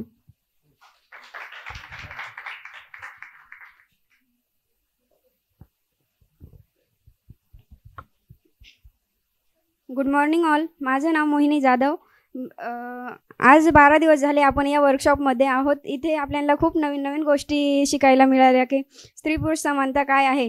सर्वसाधारणपणे आपण म्हणतो की मुलगी आहे मग तुला हे करताच आलं पाहिजे, मुलगी आहे तुला स्वयंपाक आलाच पाहिजे, तुला घरातली कामं सर्व जमलीच पाहिजे. ॲक्च्युली मी माझ्या घरातलं एक एक्सपिरियन्स तुम्हाला सांगायला इच्छित आहे. आमच्या घरामध्ये असं काही नाही की तू मुलगी आहे मग तुला स्वयंपाक वगैरे सर्व आलंच पाहिजे. ॲक्च्युली मी तुमच्यासमोर उभी आहे. मी स्वतःचं माझं सांगते, मला स्वयंपाकामधलं काहीच येत नाही. मग त्यामुळे माझे मम्मी पप्पा असं काही म्हणत नाही का ती मुलगी आहे मग तुला स्वयंपाक आलाच पाहिजे आणि तू शिकच आणि तुला हे बनवता वगैरे आले पाहिजे. ॲक्च्युली एक वेळेस माझी मम्मी स्वतः गावाला गेली होती, तर घरी कोणीच नव्हतं, पप्पा आणि मीच होते. तर मला काहीच येत नसल्यामुळे घरी म्हणजे स्वयंपाक कोण बनवणार हाच मोठा चिंतेचा विषय होता. तर पप्पा मळ्यातून आले, ते म्हणे राणी काय झालं? म्हणले पप्पा काही बनवायचं. म्हटलं आज काय बनवायचं खायला? तर पप्पा म्हणे तू काय टेन्शन घेते, मी आहे ना. मग माझ्या पप्पांनी स्वतः सर्व स्वयंपाक केला आणि माझा डब्बा वगैरे पॅक करून मला जेवायला वगैरे दिला आणि मग ते दुसऱ्या दिवशी सकाळी कामाला गेले. तर म्हणजे असं पण नाही का पुरुषप्रधान संस्कृतीमध्ये सर्व मेल वगैरे सर्व एकसारखे असतात आणि ते म्हणतात की आम्ही भांडी वगैरे घासू शकत नाही की काही. माझा भाऊसुद्धा असं नाही का, माझा भाऊ पण काही काम करत नाही. माझा भाऊ स्वतः दर रविवारी स्वतः काहीतरी स्पेशल वगैरे बनवून आम्हाला सर्वांना खायला देतो. आणि ह्या व्हिजिटमध्ये सर्व जेवढे आपल्याला टीचर वगैरे आले त्यांनी सर्वांनी सांगितलं की स्त्री पुरुष समानता कशी आहे. सर्वसाधारणपणे स्त्रियांचे स्थान हे स्त्रियांना दुय्यमत्व दिले जाते की प्रत्येक कामामध्ये स्त्री ही कमी लेखली जाते. म्हणजे स्त्री आहे मग तुला हे करता येणार नाही. आणि आम्ही सापगाव येथे गेले होतो, तिथं मी एका शोधिनीचा इंटरव्ह्यू वगैरे घेतला होता. तर ती मला बोलली की आमच्या घरामध्ये म्हणजे आम्हाला सर्व कामे वगैरे करायला होती. म्हणजे मला शाळेमधून येऊन घरातली कामे करायला हवी. ती म्हटलं तर तुझा भाऊ वगैरे नाही मदत करीत का तुम्हाला घरामध्ये? तर ती बोलली की माझा भाऊ दिवसभर घराबाहेरच फिरत असतो, जेवायला संध्याकाळी येतो फक्त. तर म्हटलं तो कितवीला आहे? म्हणे 9वीला आहे. पण मग म्हटलं आई वडिलांना काही काम वगैरे करावं लागतं का? म्हणे नाही तो काहीच करत नाही. आणि म्हणे मला म्हटलं तुझ्या घरच्यांचा तुला सपोर्ट वगैरे आहे का? ती बोलली आहे म्हटली. पण मग म्हणे मला शाळेतून येऊन सर्व घरातलं काम वगैरे करावं लागतं म्हणे आणि तो घराच्या बाहेर फिरतो तरी त्याला कोणी काहीच बोलत नाही असं. तर मग ती बोलली की म्हणजे मला शिकण्याची खूप इच्छा आहे पण मग माझ्या घरच्या परिस्थितीमुळं कधी कधी मला शाळा सोडून घरी राहावं लागतं आणि घरातल्या कामांना मदत करावी वगैरे लागती. तर ती मला बोलली की म्हणे आता मी 10वीला आहे पण म्हणे माझी बोर्ड एक्झाम वगैरे राहतील तरी म्हणे मला घरातल्या कामांमध्ये रानात घेऊन जाता, मळ्यामध्ये काम करायला लावता. त्याच्यामुळे माझ्या अभ्यासामध्ये खूप असं डिस्टन्स वगैरे होतो. मला कंटिन्यू अभ्यास वगैरे करता येत नाही आणि घरच्या कामांमधून मला सुटका पण कधी कधी भेटत नाही. तर मग ती एक वेळेस मी तिला नंतर विचारलं की समाजामध्ये तुम्ही शोधिनी आहे मग तुम्ही समाजातले लोक तुमच्याकडे कशा दृष्टीने बघता? तर त्यांनी मला असं उत्तर दिलं, मला खरं खूप हसू आलं. ते म्हणे की ते गावातील म्हणजे लँग्वेज वगैरे त्यांची जरा चेंज असल्यामुळे ते म्हणे की हे भिंगऱ्यांना तुम्ही अशा का भिंगत असता म्हणे, गावामध्ये नुसते भिंगऱ्यांसारखे भिंगता म्हणे, कशाला रिकामे उद्योग करत असता असं. तर मग मी तिला विचारलं, म्हटलं म्हणजे डायरेक्ट असं बोलता का भिंगऱ्यांना कशाला भिंगता? तर ती म्हणे हो म्हणजे ते आम्हाला म्हणते काही पण करत असता म्हणे हे काही पण म्हणे प्रकल्प वगैरे काही नाही म्हणा, असं अशाने काही समाज सुधारत नाही. तर म्हटलं मग तुमच्या घरातल्यांचे काय विचार आहे? तर ती म्हणे माझ्या घरातल्यांचं मला फुल सपोर्ट आहे आणि या समाजातले लोक काय बोलते म्हणे मला त्याचा म्हणजे काही विचार वगैरे काही करायची गरज नाही, मी माझे घरचे सपोर्ट करताय ना, मग मी 100% म्हणे शोधिनी प्रकल्पामध्ये असणार. तर यावरून मला असं शिकायला म्हणजे भेटलं की आपण आपल्या घरातल्यांचा सपोर्ट असला ना, आपण इतरांचा कधीही विचार करायचा नाही. आणि यापुढे मी म्हणजे त्यांनी सांगितलं की जसं समाजामध्ये दुसऱ्यांचं व्यक्तिमत्व हे करण्यापेक्षा आपलं व्यक्तिमत्व कसं हे बघावं, हे असं. आणि आय होप की मी पण त्यांच्यासारखंच माझ्या व्यक्तिमत्वाचं मला म्हणजे पुढं हे करेल, दुसऱ्यांच्या याच्यावरती जाणार नाही. तो सो थँक्यू. तिने मुख्य म्हणजे तुलना करायला शिकली ती या सगळ्या वर्कशॉपमधून. तिच्या घरातलं वातावरण सुदैवाने खूप चांगलं आहे, पण बाकीच्यांचं तसं नाही आहे. हां, मग बाकीच्यांचं आणि आपलं याची तुलना करून त्यातनं प्रश्न समजावून घेणं तिला जमू लागलं. पुढं बघा, काही मुली बोलताना तर खूप कुजबुज चालू आहे, थोडंसं ऐकून घ्या ना त्यांचं पण, अलग लक्षात. आणि बऱ्याचदा ऑनलाईन लेक्चर चालू असताना मागे गप्पा चालू असतात. असं नाही, थोडंसं आपण डिसिप्लिन. मी काल मागे बसलो ना, बऱ्याचदा सांगावं लागायचं आम्हाला की शांत बसा, कारण ते सगळं आवाज सगळं तिकडे जातो. तर असं करू नका. आणि जे विद्यार्थी येतात बोलायला त्यांचं ऐकून घ्या, कारण त्यांना आलेले अनुभव हे प्रत्येकाला सगळ्यांना सारखा अनुभव असेल असं नाही, प्रत्येकाकडे काहीतरी वेगळं आहे. त्यामुळे प्लीज शांतता असली पाहिजे. हां, ठीक. काही मुलं पहिल्यांदाच बोलताय, त्यांना ऐकून घ्या. Good morning everyone. पहिले मी सांगते की मला कसं काय कळलं का हे वर्कशॉप होणार आहे असं. माझ्या फ्रेंडनी मला कॉल केला होता आणि म्हणत होती की सर म्हणत होते की वर्कशॉप आहे तर तुम्ही ते अटेंड केलं पाहिजे. तर ती खूप वेळेस मला एक्सप्लेन करत होती की तू पण वर्कशॉप जॉईन कर, पण मी तिला किती रिफ्यूज करायचं. एवढ्या वेळेस मी फक्त विषय काटायचं म्हणून हे करून द्यायचे, हा ठीक आहे बघू. ती म्हणायची अगं करून घे, सरांनी सांगितलंय. तरी मी हा ठीक आहे बघून, अजून टाइम आहे ना, बघून घेऊ आपण असं मी सांगून. आणि नंतर जेव्हा ॲडमिशन झालं तेव्हा सरांनी मला जेव्हा एक्सप्लेन केलं तेव्हा मला असं वाटलं का ठीक आहे, आपण जो क्लास दिवसभर असतो तो त्या 12 दिवस सुट्ट्या घेऊन टाकू आणि वर्कशॉप जॉईन करून घेऊ. आणि मग जसं पहिल्या दिवसापासून जसं वर्कशॉप पुढे चालू झालं तेव्हा मग अजून इंटरेस्ट बिल्डअप व्हायला लागला का आपण करायला पाहिजे, आपण काही चुकीचा निर्णय घेतलेला नाहीये. आणि ह्या 12 दिवसात झालेल्या वर्कशॉपमध्ये जे भारतातून विविध भागातून आलेले एक्सपर्ट असतील त्यांच्याकडून एवढं नॉलेज मिळालं, एवढं ज्ञान मिळालं. आणि त्याच्यामध्ये जेंडर आणि सेक्समध्ये काय डिफरन्स आहे किंवा रिसर्च कशी केली पाहिजे, त्याच्यानंतर पेट्रियार्कियल सिस्टीममध्ये कोण कोण इम्पॉर्टंट असतं किंवा जर पितृसत्ताक आहे तर त्याच्यामध्ये फिमेल किती रिस्पॉन्सिबल आहेत किंवा ही गोष्ट सुद्धा कळाली. त्याच्यानंतर पेट्रियार्कल सिस्टीम कशी काम करते. आणि फेमिनिस्ट बद्दल तर मला एक गोष्ट अशी होती की मला वाटायचं म्हणजे महिलांसाठी लढणं किंवा महिलांना काय वाटतं ते समजून घेणं म्हणजे फेमिनिस्ट असतं. पण जेव्हा हे लेक्चर वगैरे सगळे झाले त्याच्यानंतर मला कळालं का फेमिनिस्टचा मोस्टली अर्थ काय असतो.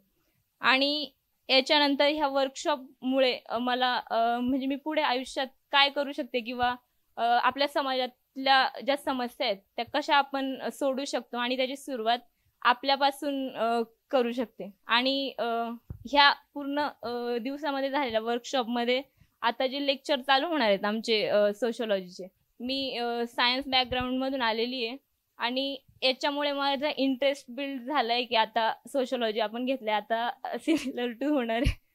थँक्यू. नेचुरली हम अडैप्ट करते हैं, हमारी बॉडीज अडैप्ट करती है, हमारे माइंड अडैप्ट करते हैं, लेकिन वो अडैप्ट करने की जो शक्ति है ना उसको समाज कमजोर करता है. कि हमें सही तरीके से जो खाना पीना चाहिए होता है, जो आराम चाहिए होता है डिलीवरी के बाद, पीरियड्स के थ्रू, वो चीज जो हमें नहीं दी जाती उससे प्रॉब्लम्स और बढ़ती है. तो ये फिजिकल स्ट्रेंथ की जो बात है इसमें अगर हम समझे ना कि औरतें तो फिजिकली कमजोर होती है क्योंकि बच्चे पैदा करती हैं. अरे नहीं, ऐसा नहीं है। बच्चे पैदा करते हैं, हमारी बॉडी बहुत स्ट्रॉन्ग होती है, अडैप्टिव होती है, उनको आपने कमजोर बनाए और अपने पॉलिटिक्स के लिए कमजोर बनती है। और एक मैं रिसर्च पढ़ रही थी कुछ साल पहले, जहाँ की उन्होंने ये आर्ग्यू किया, बायोलॉजिस्ट न्यूट्रिशनिस्ट, जहाँ पे उन्होंने ये आर्ग्यू किया है कि औरतों की बॉडी को अगर एक सैंपल लें, औरत और पुरुष, लड़के और लड़कियां, और आप उनको 4 जनरेशन लगेंगे सही करने के लिए, अगर आप उनको 4 जनरेशन तक सेम खाना, सेम एक्सरसाइज, सेम न्यूट्रिशन दिया जाए तो वो औरतें इक्वल बनेंगी फिजिकली। तो हमारे कल्चर में क्या है, हम कैसे बनाते हैं वीक बॉडीज, तुम्हें पता है औरतों की बॉडी वीक कैसे बनती है? Beauty, because dieting and discrimination over the discrimination in family because of या तो जो वीकनेस, फिजिकल वीकनेस हम देखते हैं औरतों में, वो है, मैं नहीं कह रही हूँ नहीं है, लेकिन वो बनाई गई, वो नेचुरली गिवन नहीं, सिर्फ क्योंकि हम बच्चे जन्मती हैं, पैदा करते हैं, इसका ये मतलब नहीं कि हम कमजोर हैं, हम अलग हैं, और वो अलग चीज के लिए जगह समाज में नहीं। Did I answer your questions actually कि नहीं? yes ma'am, can we say that nature ने ही discrimination किया है amongst both the genders? Gender discrimination is क्या नेचर ने ही दोनों जेंडर्स में डिस्क्रिमिनेशन किया है? मैं ये कभी एक्सेप्ट नहीं कर सकती कि जेंडर डिस्क्रिमिनेशन या जो इनइक्वालिटी है वो नेचर में है। अगर ऐसा होता तो मार्गरेट मीड का काम, अगर आप उनको सोशल कंडीशन इस तरह से 2-4 जनरेशन लगते हैं, अभी तो आपने इतने अरसे से औरतों की जेनेटिक बॉडी को जो हम ट्रांसमिट करते हैं इतना कमजोर बनाते गए, लेकिन अगर आप उनको दोगे physical exercise, sports, good nutrition, तो ये जो डिफरेंस है वो उभर के अच्छी तरह से आएगा। नेचर में डाइवर्सिटी तो है ही है, इसलिए सिर्फ पुरुष औरत में इंटरसेक्स लोग हैं, राइट? Nature is pure. हमारी न्यूरोसाइंटिस्ट है, उनसे बात करते हैं हम कई बार, ब्रेन जो है प्लास्टिक ऑर्गन है, बायोलॉजी जो है वो फिक्स नहीं करती है हमें, बायोलॉजी फिक्स नहीं है, कुछ हद तक बायोलॉजी का रोल है एक डिफरेंस में, लेकिन जो इनइक्वालिटी है वो हमने बनाई। सो ये धारणा जो है, क्योंकि हम अभी फिजिकली वीक हैं, हम एसेंशियली फिजिकली वीक हैं, इस धारणा से दूर भागो। जी, thank you ma'am. Ma'am, I would like to add something. I've read a piece by. There's a double echo. Can the other mic be stopped? Am I audible? Yes, but keep the mic a little far. Yes, ma'am. I've read a piece by Mridula Garg. It's titled "Mere Sang Ki Auratein," and she writes that when feminism earlier arrived in India, or when it started as a movement, it was very radical, and it was, she says, a trend not to change your surname after marriage. So when she did change her surname from Jain to Garg, the women at that time, they criticized her, saying आप लेखिका है और आपने कैसे अपना नाम बदल लिया, so you are not a feminist. I know.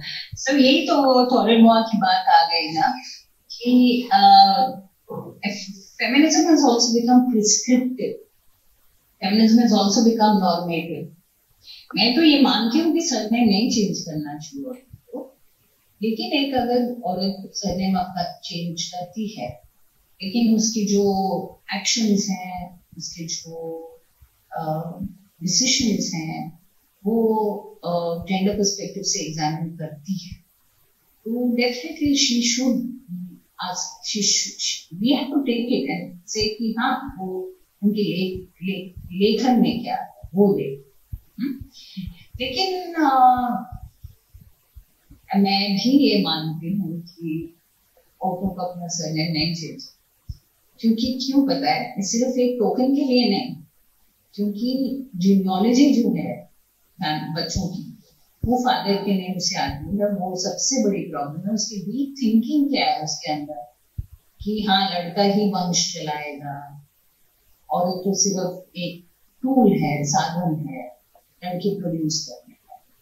तो वो जो उसकी आइडेंटिटी होती है ना, तो फिर आज उसमें वो आइडेंटिटी खत्म हो जाती है। तो मैं तो कहती हूँ आजकल बहुत औरतें हैं जो अपने पेरेंट्स का सरनेम भी छोड़ देती, कोई सरनेम नहीं चाहिए, अपना नाम और अपना कोई सरनेम लगा सकते, लेकिन हमारे सिस्टम में अलाउ ही नहीं करता। आप लड़ोगे तो अलाउ करता है। मैं खुद बोल रही हूँ कि मेरी थीसिस जब मैंने सबमिट की, फेमिनिस्ट थीसिस, इतनी बड़ी यूनिवर्सिटी में, तो मुझे वहां ऑफिस में किसी ने कहा की मॅडम तुम्ही लग्न झालंय ना, म्हटलं हो झालंय, मग तुमचं नाव तुम्ही बदललं का नाही बदललं, मला बदलायचं नव्हतं। तो बोला नाही, मग तुम्हाला सर्टिफिकेट देऊ शकत नाही। तर कुठे लिहिलं, नाही असंच असतं, तुम्ही नाव बदला। म्हटलं नाही बदलत, then we had to fight it up and they had to ultimately give it up। ये तो हो गया स्ट्रक्चरल बात। पर्सनल बात भी नाम चेंज के बारे में बताती हूँ। When I was getting married, my partner, then partner, husband, we both sat together and we were discussing this in front of my mother. And my mother said कि देखो नाम तो बदलना पड़ेगा। So I said नहीं, तो ऐसे कैसे हो सकता है, सबने बदला है, तुम्हें भी बदलना। My mother is so I said नहीं, मैंने भी बदलूंगी। And my husband was sitting there and he was listening to all this. So she said अच्छा तुम्हें नहीं बदलो। पहले he tried the argument कि भाई हम लोग सब में हैं, हमारे में सरनेम नहीं होता है, तो ये क्या सरनेम लेगी? नहीं तुम्हारा फर्स्ट नेम लेगी। तो मैंने बोला नहीं लेना। देन माय मदर सेड बच्चों का क्या होगा, बच्चे कौन सा सरनेम लेंगे, एक कॉमन सरनेम तो होना चाहिए, तुम लोग ये क्या कर रहे हो? तो फिर my husband proposed a very radical move to her. He said अच्छा तो कॉमन सरनेम की बात है तो फिर मैं चड्डा बन जाता हूँ। My mother folded her hand and said तुमको जो करना है करो। So that is how we fought our battle. It's not easy. The opposition comes from structures like the university office, but it comes from your own home also. Your most intimate person, your mother will also have been. ऐसा होता है, you have to fight without being necessarily very aggressive.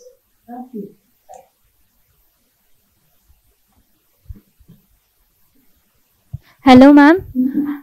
Yes. My name is Akanksha. So, ma'am, it is believed that men are means they have more muscular power than women. So, does it really have any scientific proof, or just these are stereotypes? No, there is no scientific proof for this. See, science is not. अगर मैंने यहाँ पे सर्वे KIA है social reality. In this 12 days workshop, we all get to know about gender, sex and their differences. In this workshop particularly, we found to know about what is the masculinity, femininity and what exact patriarchy is.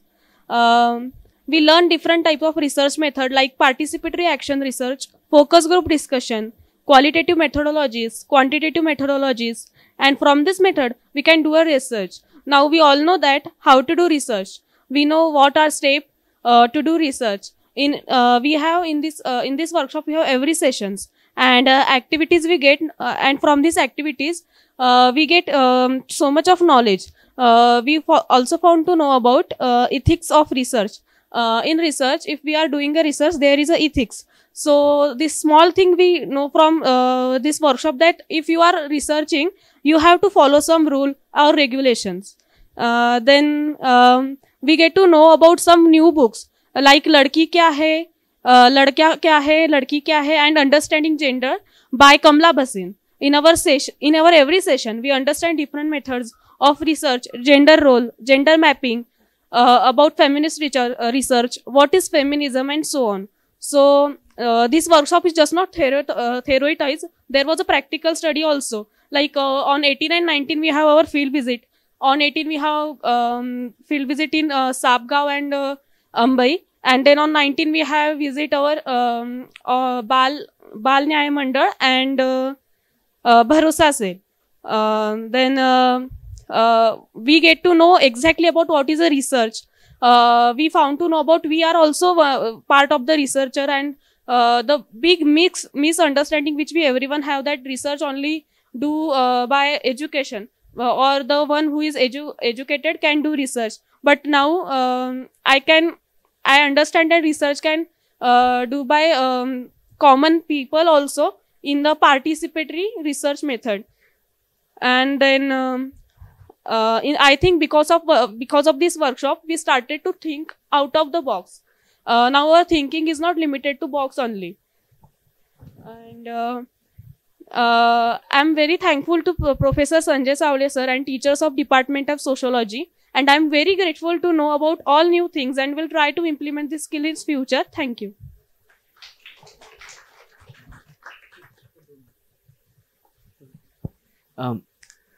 Yes, I mentioned yesterday that, I mentioned a while ago that we visited 2 villages on 18th November. I've prepared a 2-minute video about that. I would like everyone to see that. Now we are at the end of this valedictory session, and what we intended to do by organizing this workshop on capacity building of students and young teachers, research students, and the intention was to equip researchers with adequate research methodology, knowledge and skill in gender-related studies, to mainstream gender perspective in research with feminist methodologies, to disseminate quality research in gender with alternative non-positivist perspectives, to facilitate the linkages between gender-sensitive research and evidence-based gender policy research, and to see how to study, understand the dimensions of gaps in gender laws and reality implications of laws, to study the research, to study and research the socio-cultural facets of gender-based discrimination, and to think about alternatives like gender mainstreaming, change in building perspectives, policies and action. And with this 12-day program of more than 48 sessions, we had deliberations, different deliberation, discussions, activities, field research, and many resource persons from all over India. They contributed. They had wonderful sessions with us, and it was very delightful workshop altogether. This workshop was sponsored by ICSSR, but the fund was limited, and therefore we requested ND Gaikwad sir, who is coordinator of IQAC of our KTHM college, and principal sir Dr. VB Gaikwad sir, and they agreed to equip us with additional resources, additional economic resources, as well as other resources too, and we could thus we could able to conduct this workshop. And you participants also participated in each and every activity and each and every session very interestingly and with full of enthusiasm. I would request our chief guest, our president of this valedictory session, ND Gaikwad sir, to address his address, please. Thank you. For today's valedictory function, we have with us our respected resource person, Patel ma'am, then our program coordinator, Dr. Sanjay Savle sir, and all the teachers of the sociology department. By hearing the words of this Prithviraj and that one more girl, and watching this video, I thought that you all enjoy this workshop. Okay. but the story of this workshop is started from last year. So when we were performing the gender audit of our college. So that time me and Sanjay Savle sir discuss about the gender audit and which points we have to include and how we conduct the gender audit. So during that we will get the number of points regarding that gender audit that even I know. So Savle sir is know all this point, but I know. So then we will discuss about that. We completed that gender audit also, but after that I told Savle sir that we will have to conduct the workshop regarding the gender audit, and we will be discuss about to whom we should conduct this type of the workshop. Then that may be for teachers or students or both in a mixed form.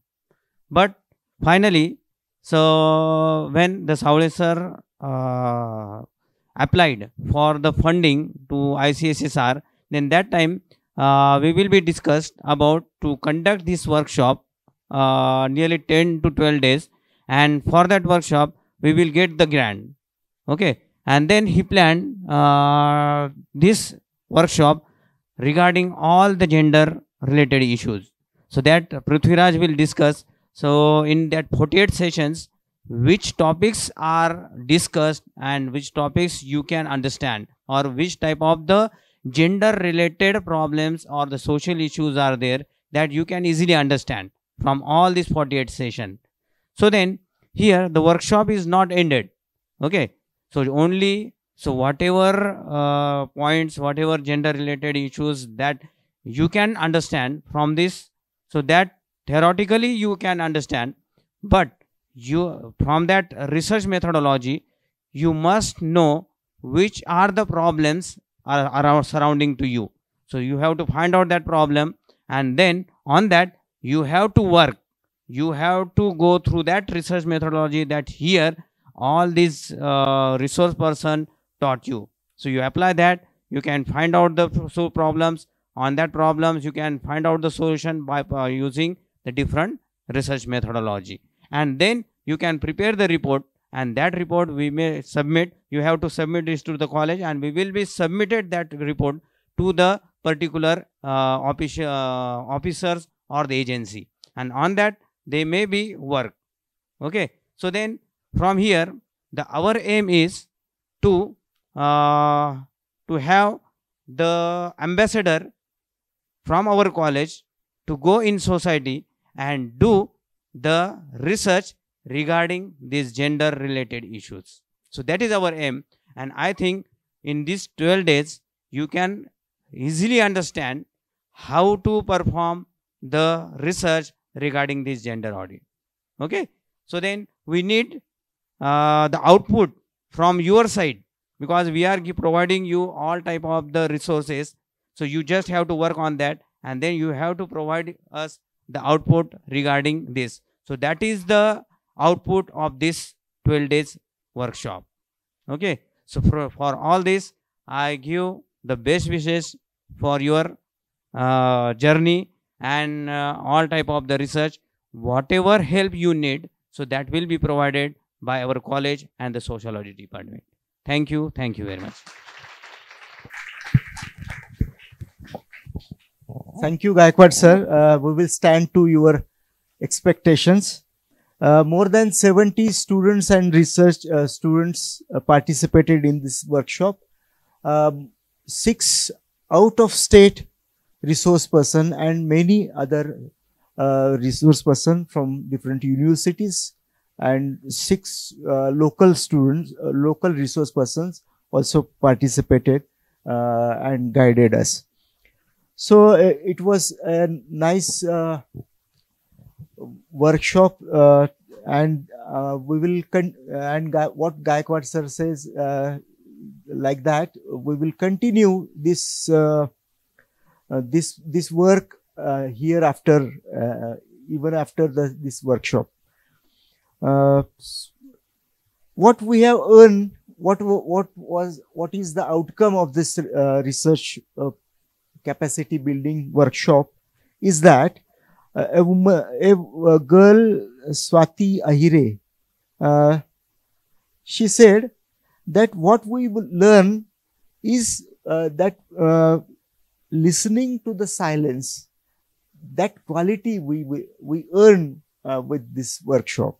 So we started listening to the silences, what is unseen, what is not generally presented in extrovertly, what is not expressed, so that we started to learn to understand. I think this is a good achievement. We started praising new gods, Sarda Hardin, Simone Bua. These are our new gods hereafter. Scholars, writers, experts from wide range of disciplines, they become our new gods. Reading is very important. We understand that the reading is very important. Engaging into others' research works, writing is very important for being a good researcher. We started to believe that being acquainted with old and new theories, perspectives and methods is very important for a researcher. So if you have to research, then you will have to understand its methodology, ethics and the procedures, and we will have to practice research by doing research every now and then. So we will practice and practice, then we will get expert in doing research. Richard Frankland, he was musician and filmmaker. He said, "You have when you have art, you have voice. When you have voice, you have freedom. When you have freedom, you have responsibility." And now, with these skills of doing research, of course, you have not completed the whole course. You are not become expert in doing social research within 12 days. These 12 days are very insufficient to do that. You may need longer training for that, and reading, practicing research again and again. But this will give you some foundation that on that you can build for doing research. So after getting these skills, you have responsibility towards your college, towards your family, and towards your society. So you will have to encourage others for being a good researcher and good human being. Of course, human being who believes gender equality, who is supporting feminism. So take lead and be leaders. Make gender-friendly campus. Run organize different activities. You can engage with others. For example, you can run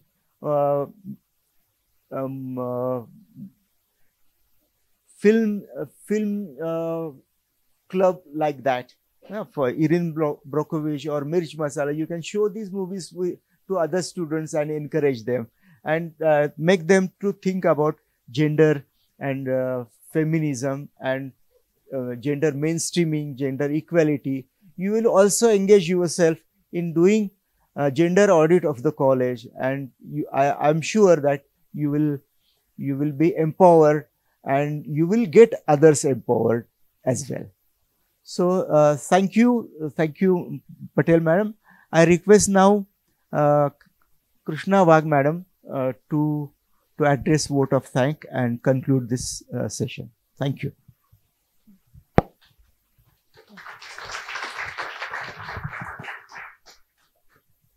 Okay. Firstly, I want to thank Vibhuti Patel ma'am for being here for a valedictory session.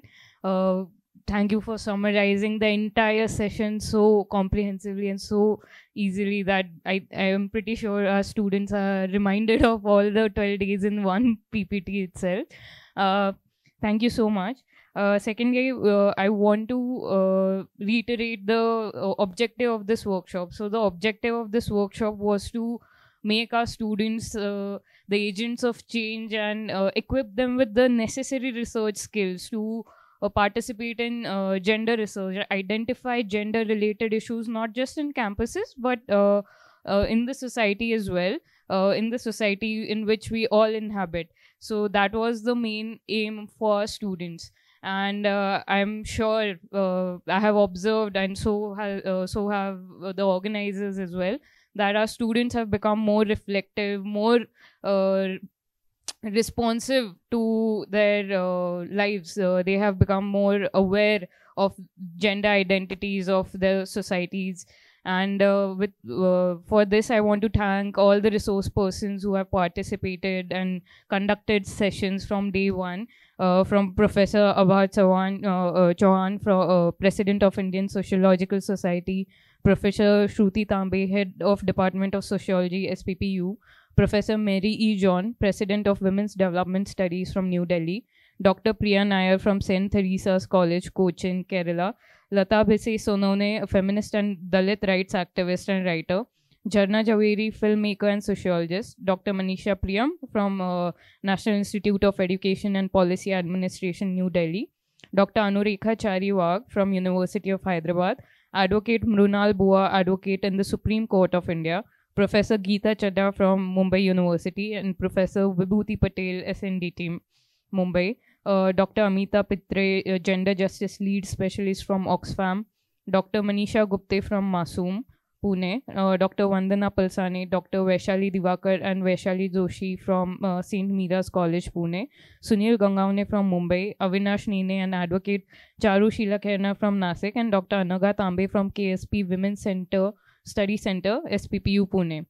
I want to thank all these resource persons for conducting the sessions so nicely and making sure that it was interactive and engaging students and making them more reflective of gender related issues.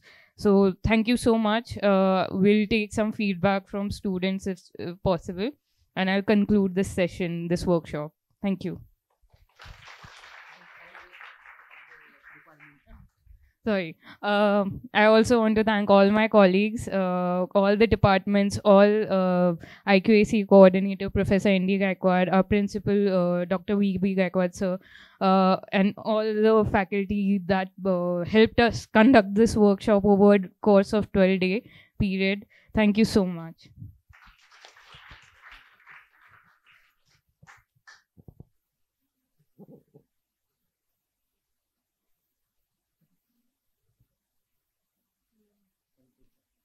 कोणाला काही सांगायचंय, बोलायचंय workshop बद्दल? तुम्हाला हे 12 दिवस workshop कसे वाटले? काही सांगायचंय? नाही?